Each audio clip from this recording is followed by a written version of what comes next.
Lots of people prepaid who aren't here, but that's fine. That's their fault. Late enough. They'll show up as we go. Come out, come out. You're going to dance more than we're going to talk. We're going to do drills. Drills. You're going to sit back there, or you're going to come join us? All right, you're allowed. You want to sit a little closer?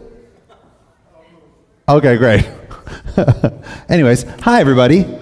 So I'm Robert, and what we're going to do today, we're going to take the next 3 hours, and we're going to do, oh right, yeah, let's do that. Why don't I have some of you over here and some of you over here, with a little bit open in the middle. I forget, because we film everything, and you can purchase this, everything I say, so instead of having my side or my back, oh, they're over there, right, there we go. So nobody on this side. So if it worked like this, does that make sense? Nobody get what I'm saying? So I'm filming there, so if I could see you guys, just don't block the camera. There we go. Awesome. Great. Cool. So I'm a big fan of drills. That's the thing that's helped me the most in my dance. I've been dancing for 33 years, and so for me, it's a little bit like sports. I did sports most of my life, martial arts, football, wrestling, track. I've coached sports, and it's always about drills. So you learn, when you learn football, you don't learn to play the game. You learn a whole bunch of like drills, and then they put those pieces together like puzzles when you're playing the game. So same thing for West Coast Swing, same thing for any dance, but we tend to not drill. We tend to, like, drills for us are working our basic. So we go, I'm going to practice, and then we practice our basic. But that's actually not what we should be doing so much for practicing, right? What we should be practicing is how to stand on one foot, right? Certain connection drills. I have connection drills we're going to do with chairs later and stuff like that. So we should be working on the parts, right? And you work the parts to the minutia, right? And then the parts come together to create the dance. Does that make sense? Kind of, sort of. It's like anything any high-level professional of any sort of sport or movement thing will tell you that they started, that it's all about them drilling, like how they bend their elbow, pull their, like for that free throw shooter, like for basketball. They think about where that elbow is, and they do this a bunch before they then grab the basketball. And yeah. So we're going to do lots of that. Here, so most of the time I spend in my intensives asking and answering questions, and then I teach you the drills, and then I let you go. Here, I'm going to try to show you the drills quickly, and then let you dance them a lot, so that I can actually get some hands-on fixing for you, so that when you leave, you have a better understanding of the drill. And these are some of my favorite all-time drills to do that we'll do here. But I do love questions, so if any of you have any questions, you're welcome to ask them. I would say, let's open with questions. I would also say I've never not had a question, but this is a pretty small group, so it's okay if nobody has a question. But does anybody have a question for me, or thoughts, or hopes, or prayers, or dreams for their West Coast Swing, that they hope their West Coast Swing goes somewhere? What's that? An apology up front. I'm so sorry for how this is about to transpire, exactly. That's awesome. Okay, so nothing? All right, great. Yeah. I'm going to instruct and direct. That's right. I'm going to teach you, and then I'm going to walk around and make sure that you're doing the thing right as everybody's practicing it. And then I'll go like, okay, don't do that, fix that. Instruct and direct. That's right. There's instruct there. I'm going to instruct and correct. There's instructions and there's corrections, right? So instructions are the things that I give to everybody. Corrections are the things I might just give to you. Does that make sense?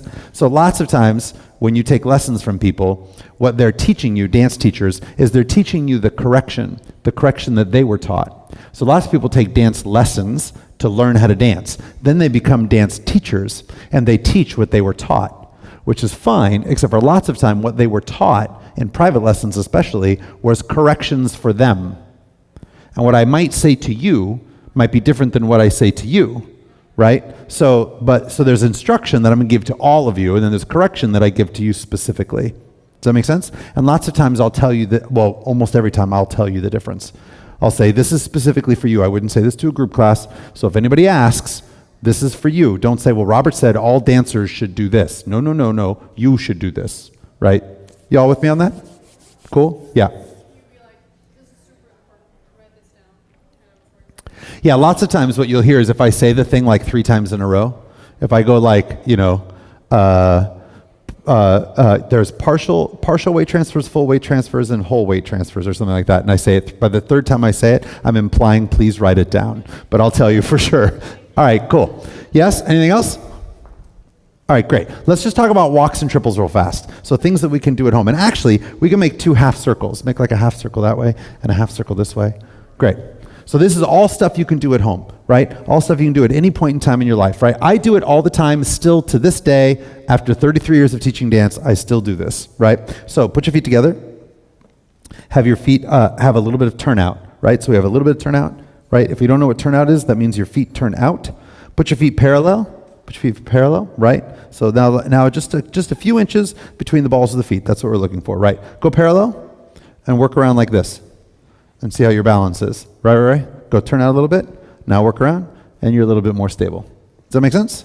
Yes. While we're doing that, there's some fun things we should think about our body. So head weight, hip weight, counter. Head weight, hip weight, counter. Say that. Say it. That's head weight. If I do it, you do it. If I do it, you do it. No matter how silly I am. If I do it, you do it. Right? Just want to make sure you'll do it. All right, cool. So head weight, hip weight. Great, head weight, hip weight. Now, head weight, hip weight counter is the idea that my head weight and my hip weight do not live over the same part of my foot for any period of time. So what I won't do is take my head weight and my hip weight. If I do it, you do it. Head weight and hip weight, right? I won't put both over my heels. Put both your head weight and your hip weight over your heels. You feel like you're falling. Does that make sense? Put both head weight and hip weight over the balls of the feet. And again, you feel like you're falling. Does that make sense? Now, if I head weight, hip weight counter, if my hip weight goes back and my head weight goes forward, I can put my hip weight on my heels, lift the toes of your feet, as long as my head weight's forward. Right? Now, does it have to be really forward? No, just a little forward. Does that make sense? If I take my hip weight to the balls of my feet and my head weight back, I can lift my heels up and still be balanced because I have head weight, hip weight, counter. You with me on this? Cool? So now I can move my hips. I can move my hips around in big circles, and as long as my head doesn't go, I can be perfectly balanced. If my head goes with my hips, take your head with your hips. That becomes something else, doesn't it? Does that make sense? If my head goes by itself without my hips, I can do that in big circles. You with me on this? Now, this is important to know, because one of the things I also help to teach you is how to be great students.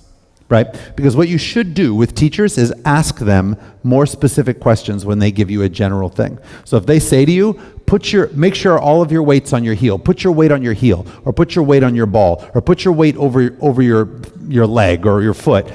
Be specific, say, would you like my hip weight or my head weight over that part of the foot? Say, that's great. So if a teacher says, weight your heel, put weight on your heel, you go ask them, would you like my hip weight or my head weight over my heel? If they say both, really analyze what they're asking you to do and watch them. It's pretty rare you would have your hip weight and your head weight over the same part of the foot. There might be some specific instances where that was the case. I can't think of one right now, but I would go, okay, like if it's in a leveraged situation. If the teacher says, I want you in a leveraged off-balance situation because of this trick, great, then that makes perfect sense. Right?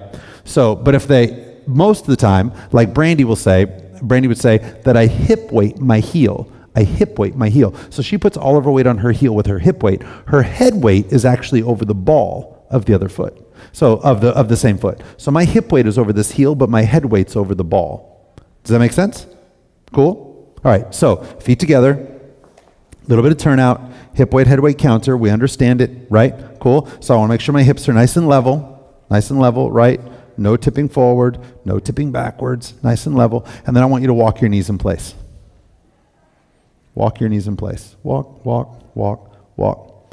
Cool. Now, a couple things about walking the knees in place, right? So I want you to track your knees forward. Your instinct, your natural instinct is going to be to track your knees to toes. So we track our knees to toes. So if we were to think about like a laser pointer, you know laser pointers? Like a laser pointer coming out of my belly button, be a straight line. Yes? Hello? Yeah. Come on, be active with me. Yes? Great. Cool. If they were coming out of my toes, it'd be at an angle. Yes? Great. So my knees would generally be that same angle as my toes. Yeah? Cool. In couples dancing, I don't want to say dancing because it's different in ballet. In couples dancing, we actually would want the knees to have two straight beams as well that would be parallel to the middle beam. Right? So I don't cross. I'm not crossing them. That's different, right? But it is forward, forward, forward, forward. So it actually tracks more the inside of the big toe, right, as we're doing this. So, You're switching to your big toe to take advantage of forward motion so that you're not putting strain on the outside of your knee.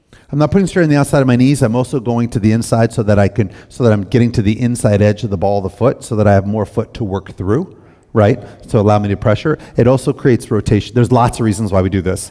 It gets rid of the pressure to the outside of the knee. It creates rotation in the stance, which you'll see, which commits your weight to one foot more than the other. It puts you to the inside edge of the ball of the foot, which gives you more foot to work through. There's so many things that this helps, right? So as we do this, watch. So track your toes to your feet, or your knees to your toes, I should say. If I do that, so just stop on one. Pick the other foot up. Like that. See how you all had to shift, right? Because I can do this and not really commit weight. Does that make sense? I can do this and not really commit weight to either side. If I point that toe forward and give a little bit of rotation, stop on one side, it's going to be much easier to pick up that other foot because I've actually committed weight transfer more. Just that little simple knee moving forward starts to get me to commit weight through rotation to the hip. Can you feel that? So my coach at the time when I first learned this, his name was Rafael Colon. He was number 6 in the world in Latin at the time. So he would make me hold a broomstick, no broom on the end of it, just the thing, and I would have to go in front of the mirror and just do this, like for hours. He's like, because until you learn how to walk and transfer weight and rotate in the hips and knees, I'm not going to let you do another thing. So I was like, So I was just sitting there, and he would sit there. He would sit there, and he would drink some drink. I don't know what it was. Oh, he drank this tea called mate, and he would just drink mate with this metal straw and just stare at me. Well, I was like, how much am I paying you for this? Right, so, but it works, right, to work through that. Now, the other thing is, so stop on one side. Notice that you're to the inside edge of the ball of the foot. Can you feel that? Hello? Great. So now you actually get to roll through the ball of the foot right before you get to the heel. You have lots of action. You can have lots of action in the foot. Can you feel that? Lots of action in the foot. Track the toe to the knee to the toe. All you have is ball to heel. That's the only action you have. Do you feel that? The only action in the foot is just heel to ball or ball to heel. That's it. When you go to the inside edge, you actually have the action through the ball, through the rest of the foot, then to the heel. Can you feel how you have more foot articulation? Are you rolling all the way to your little toe? I'm going to roll all the way to I'm going to roll all the way to the flat of the ball. I use the entire ball of the foot. I don't lift the inside. I roll to completion and then down. So it rolls down. So I'm using the pad of my foot, aren't I? Right? Cool? As we go through that whole piece. Great. So that's the first thing. Now, as this happens from here, again, I want to make sure that I'm not crossing and pointing over, right? They're just forward, just forward, just forward, just forward. Great. So I want to do lots of that. I also want to feel like the action is the straightening of the knee, not the bending of the knee. So we're going to talk a lot about knee intention. Is my intention to be straight or is my intention to be bent? It actually looks different. Watch. If I do this, the intention is the bending of the knee. That's what I'm thinking I'm supposed to be doing. When I do this, my intention is the straightening of the knee. I only bend the other knee, actually, because it creates rotation and space for me to straighten the other leg more. So instead of going da, da, da, where I'm thinking about bending the knees, I'm thinking about straightening the knees. Bending the knees helps in me showing off the straight. So we want to talk about intention. The great Charlotte Bott said to me one time, we were in Dallas, this is like 1992, and she said to me, her and Wayne, she said, people don't understand, it's about sending energy out the back of your knee. That was like huge for me. I remember I was 22 years old and I was like, wow, send energy out the back of my knee. So I'm sending energy. She's like, in your steps. She goes, yes, I bend my knee, but only to load energy to send energy out the back of my knee. as opposed to energy shooting out the front of my knee, right? So she says that like when most dancers shoot energy out the front of their knee, as opposed to pushing energy out the back of their knee. Can you feel that? Try it. Make the intention the straight. Make the intention the straight. Push back, push back, push back, push back, push back, push back, push back, push back. Now make it bending forward. Bend forward, bend forward, bend forward. Can you feel the difference when you make the intention the bending? You must answer me. Great, awesome, cool. Yeah, come on, let's be active together. Right, cool. So push back, push back. Now, in order to do that, did any of you notice that your body shifts just a little bit? Right? So in order to really straighten, you actually have to have a head weight, hip weight counter where the head weight goes slightly forward and the hip weight goes slightly back. You with me on this? Cool? Awesome. So what do we call that, by the way? Pitch, right? It's called pitch. So we have, what are our 4 P's? Posture, pitch, poise, frame, PH with a PH, right? Posture, pitch, poise, position. Posture, pitch, poise, position. Say it. Say it again. Again. Great. So posture is the relationship between my head, my shoulders, my ribs, and my hips as it relates to my spine. Posture is the relationship between my head, if I do it, you do it, my shoulder, my ribs, my hips, as it relates to my spine, and I want you to do that as I do it. Nice. Cool. So that's posture. Pitch is the relationship between my head and my hips. My head and my hips. Right, so this would be pitched what? Forward. This would be pitch backward. Great. This would be no pitch, right? Pitch forward, pitch back, no pitch. You with me on this? Poise is the relationship between my hips and my feet. So I would say, here, I'm poised backward. But I'm what? Pitched forward. Right? So poise is the relationship between the hips. Here, I'm poised forward, but I'm what? Pitched backward. Like when I'm dancing smooth dancing, I would be poised forward and I would be pitched backward. Does that make sense? Because the poise is what I'm poised over. I poise my hips over the foot that's going to be pushing, right, in that moment. So I'm poised forward, but I'm pitched backward. I could be poised forward and pitched forward. I could have that happen too, right? If I was doing Latin, I would be pitched forward and poised forward. Yes, yes? So posture, pitch, poise. Poise is the relationship between the hips and the feet, right? Cool. Posture, pitch, poise, and position we'll get into later. It's the position of the arms and how we relate to frame, right?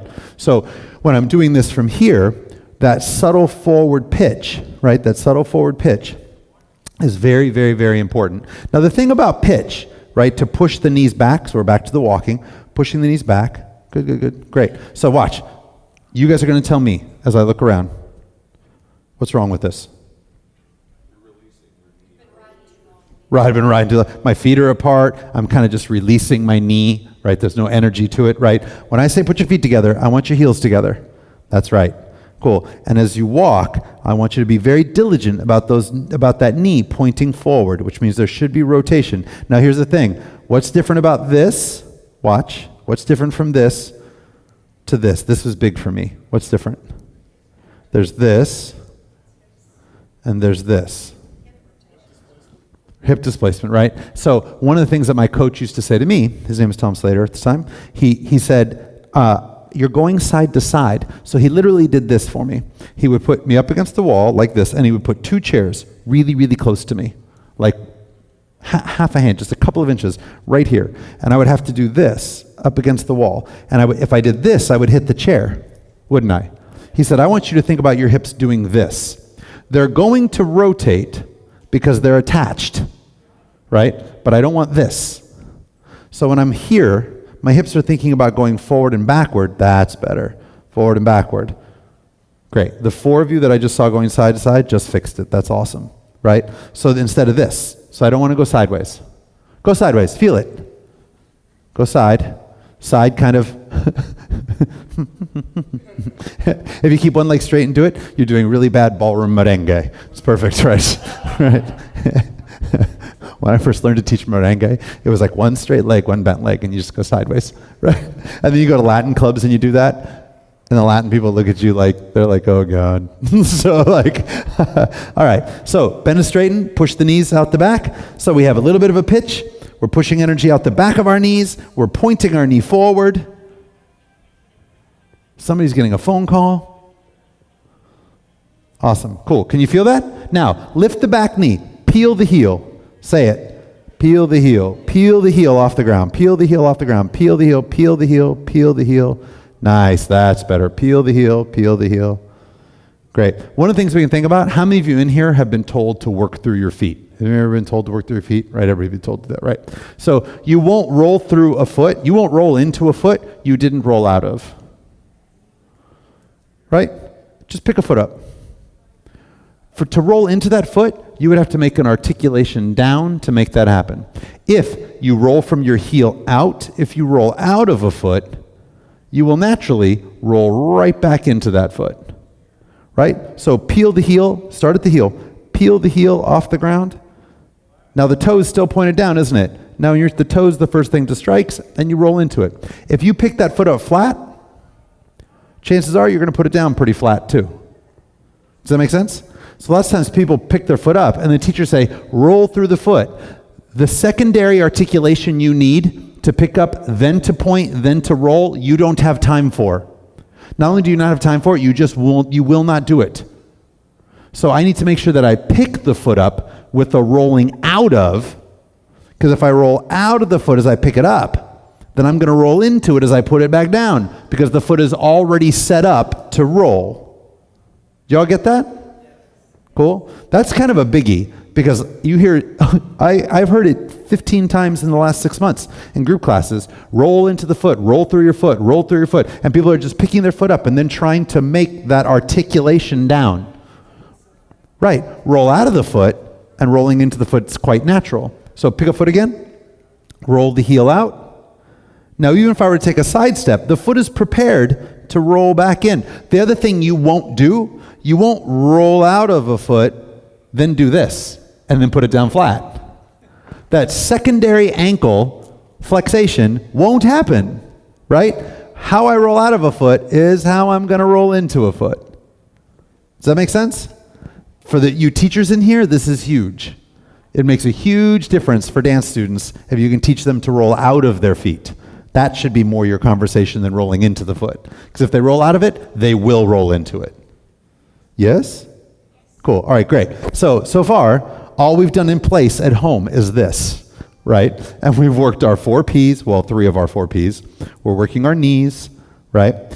Now now we actually have to move, right? So peeling the heel, peeling the heel, peeling the heel. Now you can, if you want, commence to pick that foot up and work down through it. Commence to pick the foot up and work through it. Nice. So this is interesting. This always cracks me up because I love the body, how it works. So I just had a whole bunch of you watch doing this. You all were doing this really well. I said pick the foot up, and this started to happen. Once you started to lift the foot, all of a sudden the knees started to track the toes, the feet started to come apart, right? We want to make sure that as all of this is happening, right to the inside, as I pick up the foot, what's still pointing forward? The knee. What's still turned out? The foot. See that? Once we release pressure from the floor, we have a tendency to have everything kick underneath itself and out. So all of a sudden this starts to happen, right? I want to make sure we have to train our ankle to have that turnout. This is not something that is natural, to be honest with you. This is a dancer thing. So it takes years to understand turnout. So I want to make sure that as I pick the foot up, that I still have turnout, not turn in, right? And I also don't kick the knee out. Because what happens is that flexation in the ankle, can you see it? See my knees forward and my foot's turned out? Can you see that? Hello? Great. That you have to teach your body to do because it wants to do this. The toes and the knees want to track each other. So this is what I want it to do. So either the knee wants to kick out to track or the foot wants to kick in. One of those two things. Because when we take our step, it's why ballet dancers struggle with West Coast swing so much because they walk like this. Ballet dancers walk knee to toe, right? So we don't want people walking like this with their feet straight, right? In West Coast Swing, we have turnout. So you see the turnout of the foot, even though the knee is tracking forward. So I go take the step. My knee is tracking forward, but my foot is turned out, right? That's how we create that shape and that line that we're looking for in our legs. Yeah? All right, so first we start walking in place, just walk in place. Then we start tracking the knee. Then we think about sending energy out the back of the foot. Back of the knee, back of the knee. We think about our pitch, right? We think about peeling the heel off. Then we can think about picking the foot up and putting it down. That's good. There we go. Nice. Nice. Now I want you to feel like you're pushing. Push through the foot. Push, push, push, push, push, push, push. Awesome. Now we have to walk forward and backward. Now that you've done that. So it's interesting because for a long time I didn't let me say this. There's lots of things that people speak about how the body moves. And lots of times what you get from dance teachers about how the body moves is you get analogies, which is great. I love them. I have tons of them. So teachers want to give you analogies. And lots of times we'll even there's imaginary made up places, right? They'll talk about things in the body that are made up for you to think of something. Does that make sense? It's not necessarily clinical science, but it's using imagery to get you to do something, right? So lots of times what we're taught when we walk is we're taught things like, how many of you have ever heard you move from your center? I say it. How many of you have ever heard that? You move from your center. Right.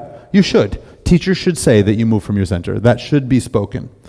The problem with it, though, is it implies, and some teachers say this, that you have that your center is one place in your body.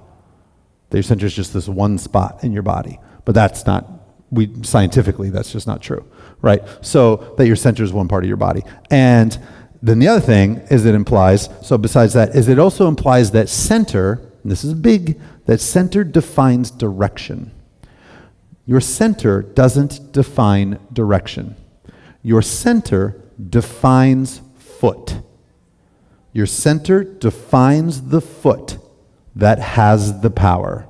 Your center defines the foot that has the power. What does your center do? Defines the foot that has the power. What does your center do? Defines the foot that has the power. One more time, what does it do? Defines the foot that has the power. So when you watch me take my 1, as I go 5 and 6, my center defines this foot. This foot has the power that pushes me to where I'm going. My center doesn't define direction and then everything else catch up. We're taught to lead from our center, to move from our center, and we go, so the center starts to lead, then the feet fall. That's 100% not what you should be doing. Your center defines the foot that you're on. The foot that you're on pushes the system to move back. That's how we move. So as I walk in life at home, right, it's a little like this. Here's the analogy. Think of your center as being a car. Remember we said we give you lots of analogies. So your center is the engine, let's say that. So when I turn my engine on, I've turned my engine on and I'm ready to dance. Does that make sense? When you turn your car on and the engine starts, you know what happens next? Any engineers in here? Anybody ever work on a car in here? Any mechanic in here? Right? So what happens is you turn it on, then the engine leaps out of the hood, forward, in front of the car, and the wheels catch up to try to catch the engine. That's what happens, right? No, that's stupid, isn't it, right? So I don't want my engine leaping and my wheels catching up. The engine turns on. What is the physical thing that moves the car? The wheels. What's the physical thing attached to the ground that moves the car? The wheels. Those are my legs. My wheels are what move my car, but the wheels will not move if the engine's not on. So I have to turn the engine on. That's my center. But my wheels move the car. Does that make sense? So we have to start to think about, while you're at home and you're doing this knee thing, right? Why don't I get some of you over here too? Just because it's kind of crowded, because we're all going to breathe in. We're all going to walk forward and then walk back. That's great. Cool. All right, so check it out. Here's what we're going to do. So what I want to do is we're going to pick a foot. I don't care what foot it is. let's say I'll say it can be your right or your left, doesn't matter. But I'm going to take my center over that foot. I'm going to take my center over that foot. So I'm going to think about this. I'm going to say center defines foot, free foot defines direction. So my center defines the foot, my free foot defines the direction I'm going to go. So I commence to release my foot in the direction it wants to go. I don't have to stick it out there. I just, from here, all right, I'm going to take a forward step, as opposed to, okay, I'm going to take a back step. So center defines foot, free foot defines direction. Then the foot I'm standing on pushes me in said direction. Does that make sense? Let's try that. So pick a foot, center defines foot, free foot defines direction, right? Now push yourself to that direction. That's easy to do, isn't it? Yeah? Cool, let's try that again. This time, I want center to define foot. Center define foot. Don't let the other foot define direction. Just center of foot. Now, let center go to direction and then walk. That sucks.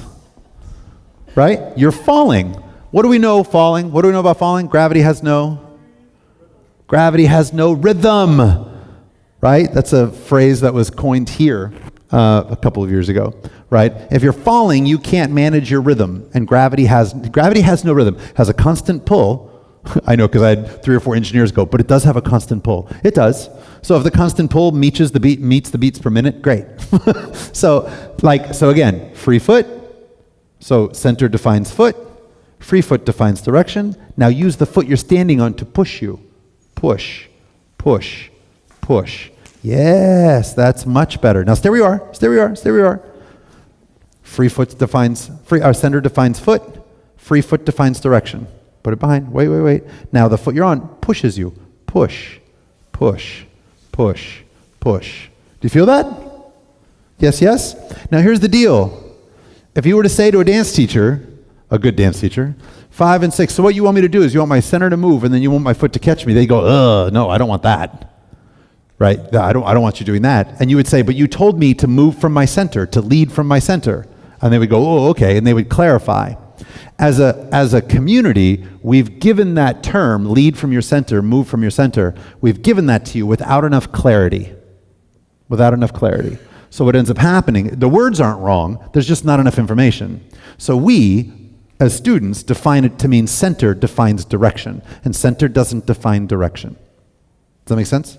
Cool. So how many of you in here have ever done standard or smooth? Ever? Great. So do me a favor, take waltz position and prepare a back step. Right, can you see what did they all do? Can you see? They got into position and they prepared a back step, which means they empowered a standing leg, and they defined direction with the opposing foot. Every one of them did exactly the same thing. If I was preparing a back step in Latin, I would do the same thing. Right, I'd prepare that back step. See, same thing, all doing the same thing, right? So dance is dance. If I was teaching you Argentine tango and I told you to prepare a back step, you would release the foot behind. Right? Because the free foot tells my body where it wants me to go. The foot I'm standing on pushes me there. Yes? We are propelling objects. Say that. Propelling objects. Say it. I want to propel myself in the direction I'm going. Yes? We are not falling objects. We are not catching objects. We don't fall and catch ourselves.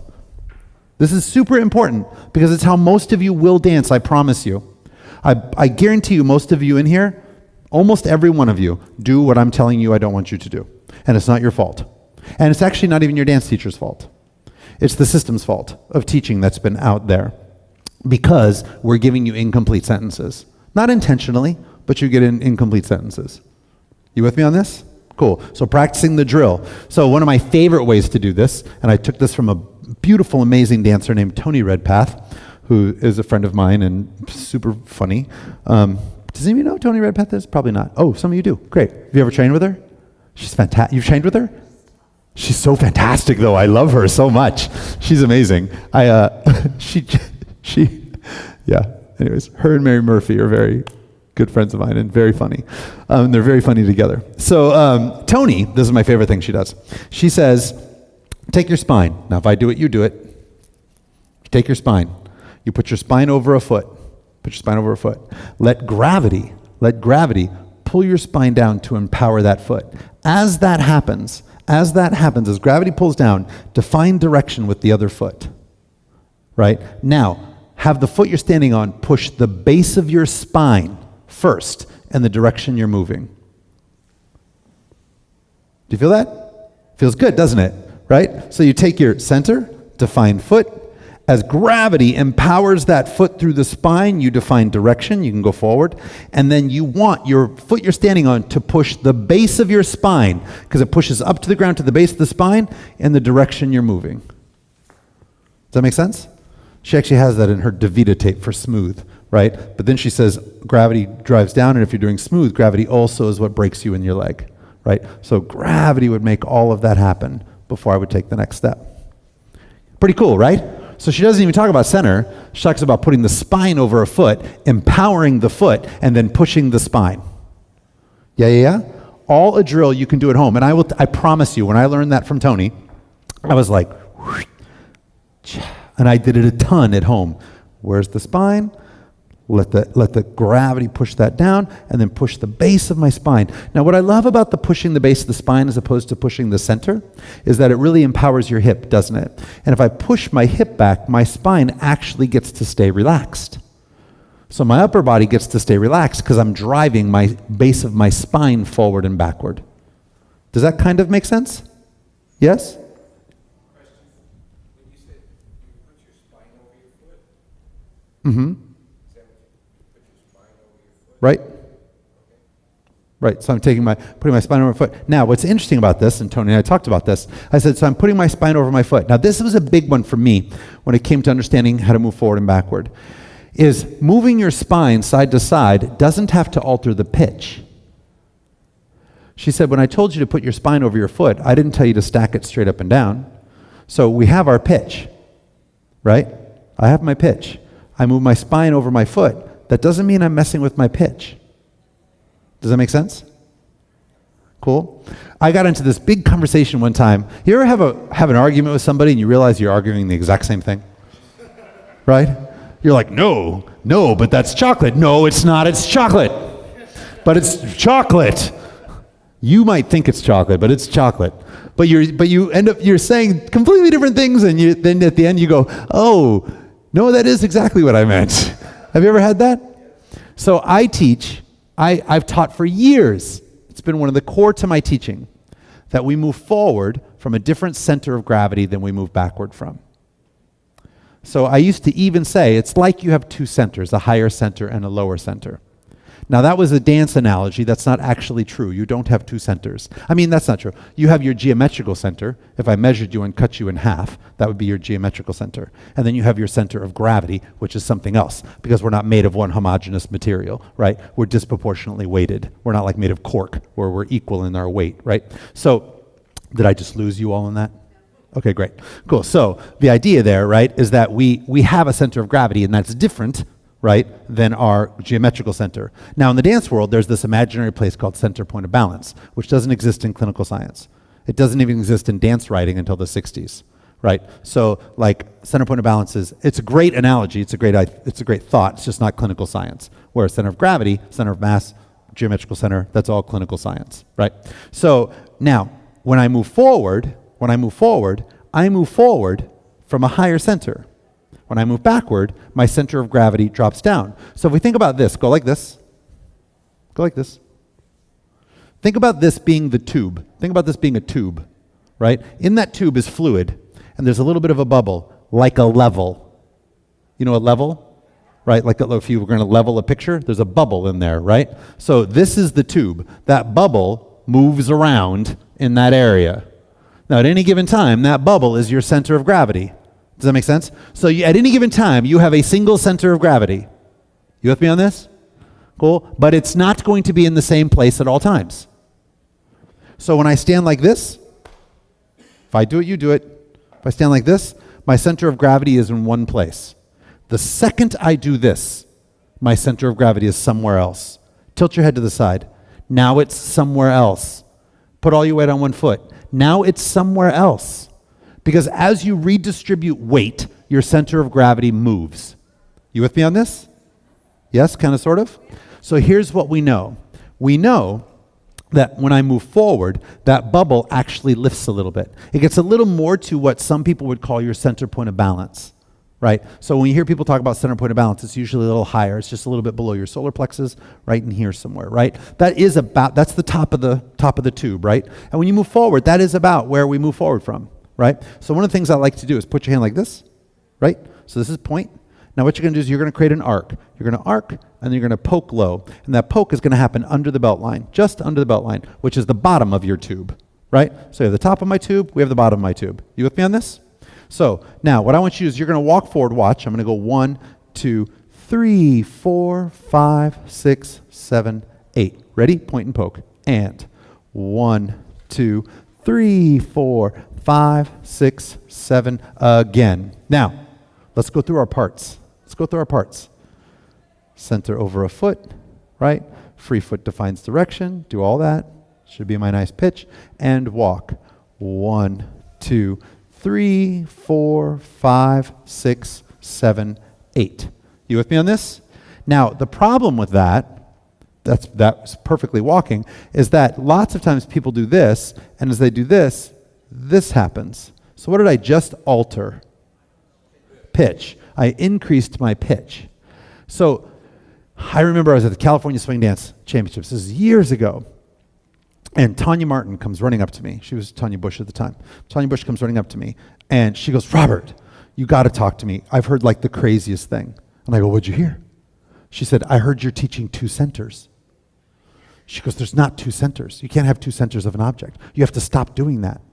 And I said, "Well, I mean, that's really not what I'm saying. I'm not saying that there's 2 centers, right? Like you have," and then I said to her, "I mean, but you have your geometrical center, which is different than your center of gravity. If I measured you, that's your geometrical center. If I cut you in half, and then you have your center of gravity, right? So those are 2 different things. So technically, I guess you could say you have 2, but I get what you're saying." I said, no, I just teach 1. It's high, low, blah, blah, blah. And we went back and forth, back and forth, back and forth. And then she brought in Skippy Blair. So Skippy and I had this long conversation. And Skippy and I are going round and round and round and round and round. I think I'm right. She thinks she's right. And then we both went, oh, we want the same thing.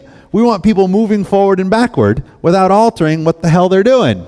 I don't want that either. She said, I want them to move. I go, oh, right. What I'm saying is that once we define our pitch, let's say our pitch is 1.5 inches. So from head to hip, it's about 1.5 inches forward. When I walk forward, I maintain it from a high place. When I walk backward, I maintain it from a low place. But actually, I should move forward and back without any alteration going like this. And Skippy said, yes, that's what I want too.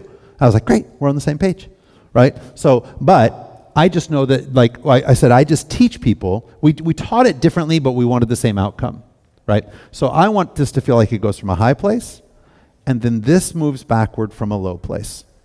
It's actually what we know it to be. The University of Cambridge did a study on walking. And what they did is they videoed about 500 people walking in the quad of the college, right? So this isn't in a book, but it was a case study, right? So there's about a 30-page paper on this. So, and what they videoed them. And then what they did is they stopped people. And they were like, hey, we've been videotaping the quad. Can we use you? And a little less than 300 said yes. It was like 280, said that they could use them for the study. What was interesting about the study is that they filmed them when they didn't know they were being watched, which was great, because then they were walking quite naturally. Does that make sense? So then they analyzed the footage of the people that said that they would be there. Then they put them on treadmills and had them walk. They did MRIs and X-rays, and they started to analyze people that had structural problems and how we could fix structural problems. And anyways, they came up with some really amazing things on the most efficient way to walk, right? And then, by the way, Yale backed it up with another study. So, and one of the things that they came up with is walking is about 1.5 inches to a 3-inch pitch forward from the pelvis. So from the pelvis, 1.5 inches to a 3-inch pitch forward. That's how we effectively walk forward. You with me on this? So what makes the difference between the 1.5 inches and the 3 inches? Was the height. The taller somebody was, the longer the torso, the more or less pitch. Less. The longer the lever, the less energy, so it only had to tip a little bit for it to really go. The shorter the torso, more pitch for the same amount of energy on the treadmill. So they maintenance energy on the treadmill, and then they monitored amount of pitch, right? So the longer the torso, less pitch. Shorter the torso, which is why if you watch me dance, you're going to see me pitch a lot. You watch a Mario Robau dance, he has less pitch. And same thing with John Lindo. And we'll create about the same level of energy, right? So it's about 1.5 inches to a 3-inch pitch forward. So that pitch forward does what? Head weight, hip weight counters, doesn't it? Head weight, hip weight counters, yes. And when I walk forward, it allows me to push off of a foot. So walk forward, think that 1.5 inches. Now here's the thing. So they did it, Cambridge did it just in walking forward. Yale and the IOC, the International Olympic Committee, took that study and they applied it to going backwards because athletes have to go backward, right? And they realized walking backward was the identical pitch to walking forward. Because if you stay where you are and you're that 1.5 to 3 inch pitch forward, walking backwards still keeps you over the ball of your foot, which is the part that has to push. Do you feel that? So as I go backward or I go forward, my body is in the same position. Does that make sense? We try not to do any of this. Does that mean you can never do this?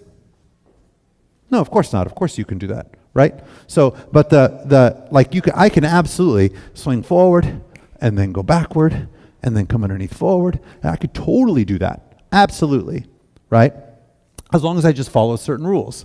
So the rules I'm giving you are for just basic movement, right? So what are the rules? What are some of the rules, right? So feet together, turn out. We want to have turn out. I want my knees tracking forward.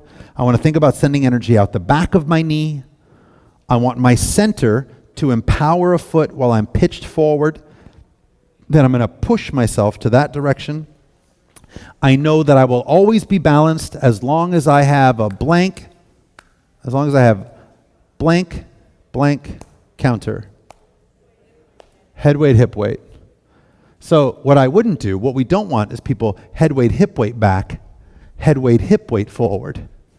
I can hip weight forward, head weight back. I can hip weight back, head weight forward. That can happen. Does that make sense? Because then I'm still following the rules. You with me on that? I have to understand the rules first before I mess with them. So my most efficient way to walk is head weight forward, hip weight back. That's the most efficient way to walk.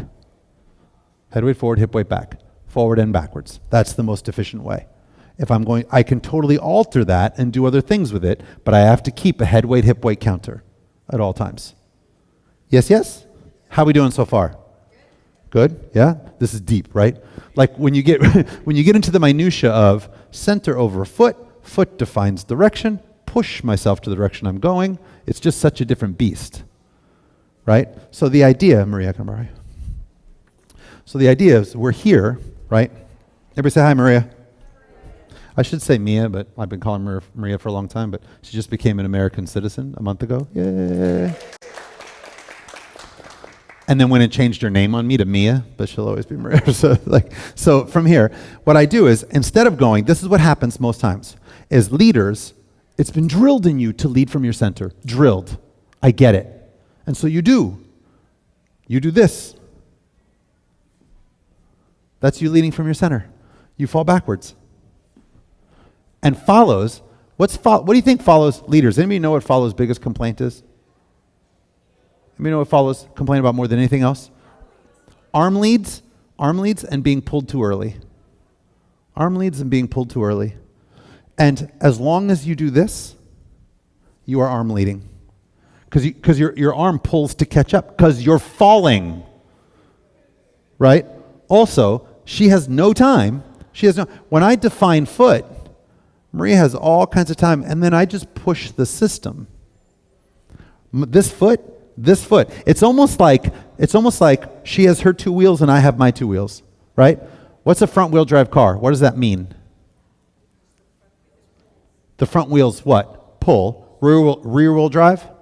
Push, right? But it just means that two wheels are doing the propulsion that's happening at the floor, be it front wheel or rear wheel drive, as opposed to all wheel drive. Does that make sense? So we can think a little bit like, I'm front wheel drive here, like my wheels. So this whole unit, I'm thinking about this wheel is going to push the whole unit to get us moving. So I don't start moving the top of the car, and then hope the wheels catch up. Does that make sense? So my center defines foot, my other foot defines direction, and then I take the step. It's why you see people like Sean McKeever do this. You'll see him slide that one. If you guys know who Sean McKeever is. So he slides that one. He empowers his standing leg. You'll see Benji go 1 and 2, 3 and 4, 5 and 6, 1 and 2, 3 and 4. He doesn't even take a 1. I watched 20 videos of Benji recently. 20. Not a single time did he take a 1. It was always and 2. Because he wanted to stay on his right foot for so long. Jordan, half the time and 2. Yeah, Kyle. 5 and 6, 1 and 2, 3 and 4, 5 and 6, 1 and 2, 3 and 4. That's Kyle. 6, 1 and 2. RJ too. 5 and 6, 1 and 2, 3 and 4, 5 and 6, 1 and 2. Right? Because we all live on our right leg for a really, really, really long period of time. You don't see a single top pro go 5 and 6, 1. Unfortunately, you'll see some of them do it in class. I won't say who, but some of them will teach you that, but they won't none of them dance that, right? So as I go 5 and 6, you don't see a single one of them do this, right? You with me on this? Kind of, sort of? Cool. And then the problem for follows, right? I'm going to act as a follow for a second. The problem with follows is that you do it right. You take your center to your standing leg, and your free foot defines direction. Your system has been set up correctly, right? But then you go to here, but then the leader pulls you, and what you do is you leave the foot without pushing the leg you're standing. You do all the parts right except for the final part, which is to push yourself in the direction you're going. Does that make sense? You go, okay, center defines foot, foot defines, you don't even know you're doing it right. Center defines foot, foot defines direction, that's awesome. And then you go, le. Instead of, then standing foot does what? Pushes the spine in the direction you're going. So as we're here, and we go into this, you're going to see that Maria is going to push herself from the leg that she's leaving. Does that make sense? So it's all a push. We're both pushing. Nobody's falling and nobody's catching. Yeah? Thanks. Kind of, sort of? Yes? I'm going to put you in a partnership in a second, and you're going to try that. So, all right. So what do we have drill-wise at home? What can I do at home? I can go through my parts, right? If we start at my blank canvas, my feet are just together and I'm walking. Right? That's my blank canvas. So somebody tell me the first step I'm going to do next. What's the first thing I'm going to do? Say it out loud. Track to the knees forward. All right, I'm going to track the knees forward. Great. Now what am I going to think about? What's that? Relax the hip. Okay. What else? What? Energy out the back of the knees. Perfect. What else? Peel the heel. It's a big one. Peel the heel. Great. So I'm going to peel the heel, push energy out the back of the knees. What else? Pitch. I'm going to manage my pitch, right? So I can do all that at home right away. Does that make sense? By the way, don't hesitate to do it wrong. Go sideways in your hips. Okay, that sucks. Go forward and back. Like Pam said, nice relaxed hips, just going forward and back. Great. So do it without peeling the heel. Okay, that sucks too, right? Just being flat-footed, right? So you have to change your pitch, don't you? Exactly. Alter your pitch. What does it feel like to alter your pitch? Right? Okay, great. Get back into that really good dynamic state where you're ready to move. Great. Perfect. Then you stop. Go, okay, now I want to take a step.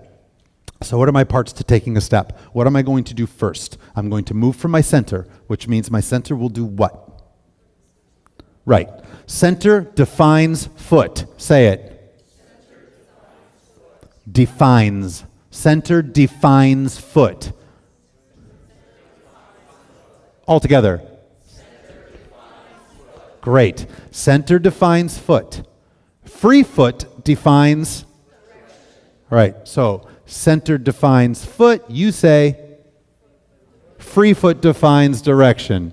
I say center defines foot. You say free foot defines direction. Center defines foot. Then my foot, my empowered leg, does what? Propels me in said direction, because I don't know what direction you guys just picked, right? So the empowered foot propels me in the direction. And where do I think it pushes? It pushes up through what? Base of my spine. Base of my spine, right? So push, push, push, push. Great, awesome. You can do that at home, and when I say a lot, I mean a lot. I still do this. I do this all the time. I swear to you. At my house, I do this all the time. Maintaining your turnout in the back foot after you take the step. Yeah. Right? So that you're going to see, I'm not going to let that tail this way. It's actually especially follows, as they go into like this type of a thing, as they take this walk, this is important because sometimes follows do this and then their legs look open, right? Or they do this and then there's no turnout, as opposed to this, right? As they have turnout as they pass, right? I knew you knew that. We're just asking it for everybody. But yeah. So I still maintain all of that. Cool. Now I'll tell you this. One other little thing that we should think about, right, that's specific to, so everything I just told you is kind of not necessarily just specific to West Coast Swing. What I just taught you is specific to dance, right? Especially rhythm dances. It's specific to rhythm dances, right? If I was talking, so there's two types of dances. There's single axis, some people would say rhythm and smooth, but actually there's single axis dancing and there's double axis dancing. So there's single axis dancing and there's double axis dancing. Say that. Right. So single axis and double axis have a whole system. They have a whole system of rules underneath them. So in every couples dance falls into a single or a double axis. Doesn't mean that they can't go in and out of the two of them. They can share it. But most of the time I go, this is generally a single axis dance. This is generally a double axis dance. So the idea behind single axis and double axis has to do with the fact that we are asymmetrical. We are different in the front than we are in the back. My ongoing joke for 28 years is if you don't believe me, feel around, right? We're different in the back than we are in the front, right? Cool. We are, can anybody say this? Can anybody finish the sentence? Two-spoked. Can anybody finish that sentence? We are a two-spoked. All right, fine. Some of you should know this because some of you have heard me say it. We are a two-spoked, disproportionately weighted, forward propelling object. Right, exactly. There you go, right. That's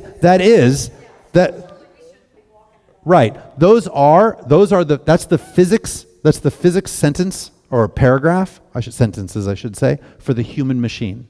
It came out of The Thinking Body by Dr. Mabel Todd, 1939, which is an amazing book, which one of the first books of ideokinesiology. So the human machine is a two-spoked, disproportionately weighted, forward propelling object. We have two spokes. What are my spokes? My legs. We are disproportionately weighted. No matter how big your butt is, you are frontally weighted. Your weight is forward of your spine. Your pelvis is forward of your spine.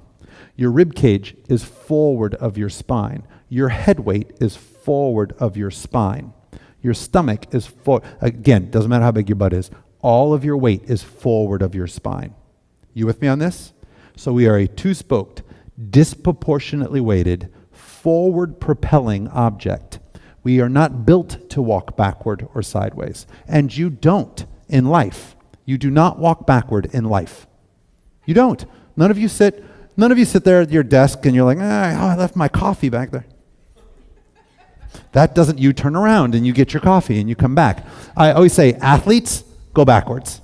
Athletes run backwards. Furniture movers walk backwards, right? School teachers, come on kids, come on kids, come on kids. Dance teachers, come on kids, right? So so there are certain things that make you walk backwards. What's that? Followers go backwards, right? Well, as Ginger Rogers said, followers do everything leaders do, but in 3-inch heels and backwards, right? Please tell me some of you know who Ginger Rogers is. Okay, great. So recently I said something about Fred Astaire in a class, and I swear to God, somebody goes, who's Fred Astaire? No, he was old enough to drink. And guess what my answer was? Get out. No, I'm kidding. I did say that. But then I was like, right. So the idea there, right, is so walking backwards and sideways is something we're not taught to do. And it's not instinctual for us. It's not instinctual for us. So you would say we're an asymmetrical object. So how we move forward is differently than how we move backward. Does that make sense? My knees only bend in one direction. My feet are out in front of me. All that doesn't all of a sudden turn around when I walk backward. So you'll hear dance teachers say, you walk backward and forward the same way. Well, that's just stupid. I mean, that makes no sense. You're smart people. Bend. Knees in front, elbows, bend all that, right, cool. Stick your head forward. Great. Stand up. Now do me a favor. Make all those bends and everything else equal, but to the other direction. You'll really impress me if you can do that. Because you can't. You with me on this? Great. Maybe there's a couple of people in Cirque du Soleil that seem to be able to do it, but other than that, you cannot do that. Right. So you have to be able to understand that. So my axis, so we have our line of gravity. Everybody say line of gravity. So you have your line of gravity and you have your center of gravity. And I do kinesiology. The joke is you have your cog and your log, your COG and your LOG, your line of gravity and your center of gravity. Say them. Line of gravity, center of gravity. So my line of gravity is the line that passes through me that keeps me over a foot. It's like this imaginary dotted line in space. You with me on that? Once I rotate, my line of gravity is now my axis of rotation. Does that make sense? So I set a line. Once I rotate, it's now my axis of rotation. You with me on this? Kind of, sort of? Now, stand on a foot. That line of gravity kind of actually passes, you can think about it passing almost a little bit like just behind the chin, like kind of just subtly in front of your belly button and over the ball of the foot. Because what is that still maintaining? Pitch. Right, still maintaining pitch. My first coach said to me, well, not my first coach, but one of my coaches, her name was Jeffrey Lynn. She said, chin, belly, ball. Say that. Say it again. What she meant is your chin is just in front of your belly button. Chin just in front of the belly button, over the back of the ball of the foot. The back of the ball of the foot. So chin over the belly button, in front of the belly button, just over the back. And now at the time, my belly button was way out here. I was very fat. There's a few people in here that remember that, right? You have video of it. Yeah, I know. John does too. Right, so my belly was out here. So she said, imagine your belly button was where you want it to be, and then put your chin right in front of it, because I couldn't get my chin, right? So I was like, got it. All right, it's where I want it to be, right? So my chin in front of my belly button. Now, lots of you dance with your chin behind your belly button. For the record, lots of you stand with your chin behind your belly button. As I'm talking to you, lots of you are doing this. This is my chin behind my belly button, isn't it? Really bad for your back. I like my chin. Your chin should be in front of your belly button. To offset, exactly right. Somebody said to me, would you take the mullet back if you had to have the belly back? And I said, no, I'll go bald and not have the belly. So chin in front of the belly button, over the back of the ball of the foot. So I've defined my line of gravity, right? Do that, define your line of gravity. Do me a favor, put your chin in front or equal to your belly button. Do you feel what that does? Right. Put that up, great. So now I've defined my line of gravity. By the way, as soon as my head weight breaks my line of gravity, a new line of gravity will be imagined in space. So as I'm here, once my head weight breaks my line of gravity, your body wants to go, doesn't it? There is a new line of gravity imagined in space. Does that make sense? And actually, as we move, and there's been lots of physics study done on this, as you move, the second somebody moves, if they did it in slow motion, they have somebody walking, the second their head weight breaks their line of gravity and they stop them, there's a computer program that would put a line that tells you that before the foot strikes will tell you exactly where their foot is going to strike, because the imaginary line has already been set, and you can tell it based on pitch. So the second my head weight breaks line of gravity, a new line of gravity is imagined that your body wants to go to, which, by the way, is super important. John, let me borrow you. If John is to stand there and I'm going to go into a 1-foot turn, so if I'm like this and I'm going to go into a 1-foot turn, so once I've established my line of gravity, now if I rotate around it, it's become my what? Axis of rotation, right? The problem is, follows, take the step. So here's where I've imagined that line to be. As they go there, their head weight breaks the line of gravity. So my head weight just broke the line of gravity, didn't it? Here it's over the line. Here I've broken it. Now a new line has been imagined in space, hasn't it? And I'm going to try to go up on 1 foot, but I'm going to fall because my body is going to want to go to the other line of gravity that's been established. You with me on this? If I make sure that as I take this step, I close this hip to this shoulder so that I maintenance the line that's in between, I won't fall off. You with me on that? So once I understand how to establish line of gravity, I'm not going to fall from there. Thanks, John. Right? Kind of, sort of, maybe? Yes? So if I do this, and I think I'm going to go up and I'm going to maintenance my line of gravity, that's different than me doing this. If my head weight breaks my line of gravity, my body goes, hey, You've told me there's another line of gravity I'm supposed to go to. Yes, yes? This is big for follows. Follows take their head weight off their line of gravity all the time. And then they wonder why they're off balance. Because the second my head weight breaks line of gravity, a new line of gravity is imagined in space. Your body has a new target. When you talk about that, so like in the attitude term, when you might take your, are you talking about like What did I say? Hold on, this is good. I said, constant pitch? right, so the line, this is great. So what I said a second ago with John is this hip connects to this shoulder to maintenance the line that's in the middle. Does that make sense? So if I do this, my line of gravity is still a straight line. Did y'all get that? My line of gravity is still a straight line. It's not a curved line, right? So what helps me maintenance my line of gravity? Say it. What counter? Head weight, hip weight counter. What helps me manage my line of gravity is head weight, hip weight counter. But, right, you with me on this? So if I'm going to break my line of gravity forward with my head, I must make sure I'm countering equally with my hip back. So that feeds me to the next piece, right? So in general walking, your hip weight breaks line of gravity, new line of gravity is established. If I'm going to make the choice to break line of gravity with my head weight and I don't want to go forward, I must equally counter hip weight back. Head weight, hip weight counter. Did you all get that? Cool. So now the idea there, right? The idea there is if I'm here, Maria can twist on her own. Just twist. She can twist on her own, and I can twist on my own. Does that make sense? I have my own line of gravity, don't I? I have my own line of gravity. And my own line of gravity can become my own what? Axis of rotation. She has her own line of gravity. And her own line of gravity can become her what? Axis of rotation, right? And actually, if we're here in closed position like this, and I wanted her to just step backwards, and I wanted her to swivel back. So she can rotate, and I'm not. She has her own axis of rotation. Yes? And I don't have to have it, do I? So that's all double axis dancing. She has her axis, I have my axis. Yes, yes?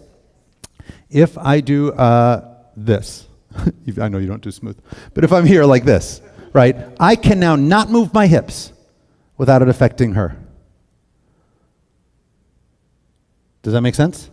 So now, but by the way, from here, we now have one object, one symmetrical object, right?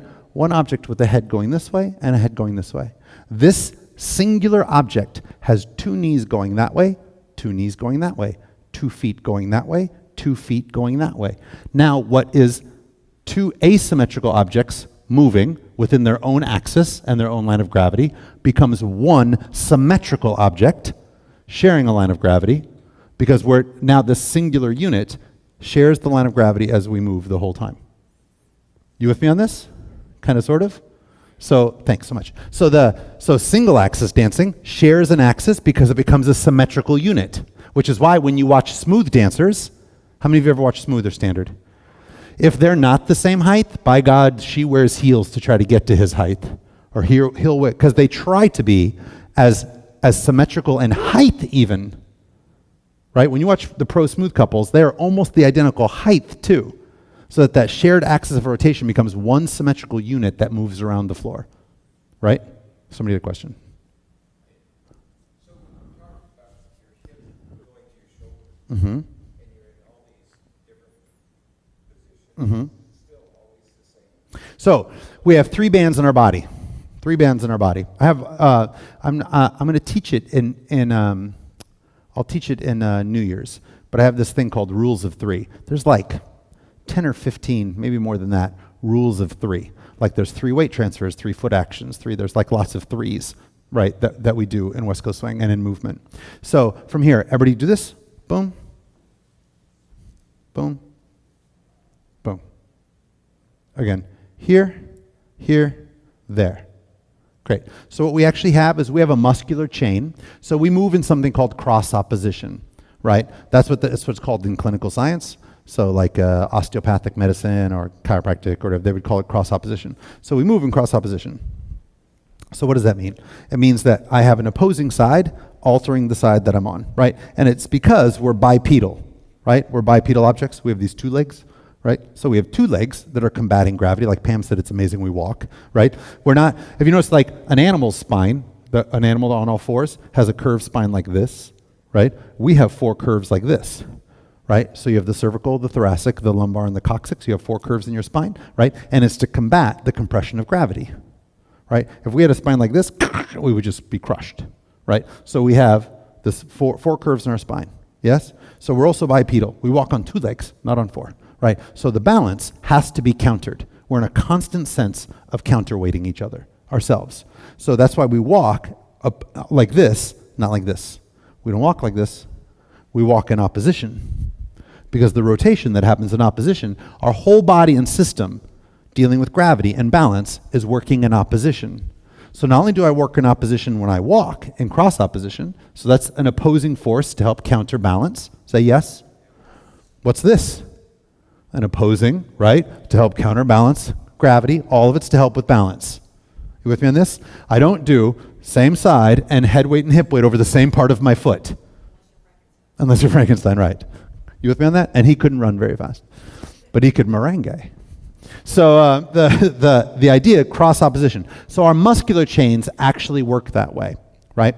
So if you looked at your lat, you know what your lat is? Or your wings, your latissimus muscle, right? Your lat, as it comes down your back and attaches to the spine, right around the 12T, as we get kind of to the base of that, right? Then on the other side, you have your erectus spinalis. So you have this other muscle that kind of comes out, and it looks kind of like a figure eight from one side to the next. So it actually is one muscle. Have any of you ever been to a chiropractor in your life?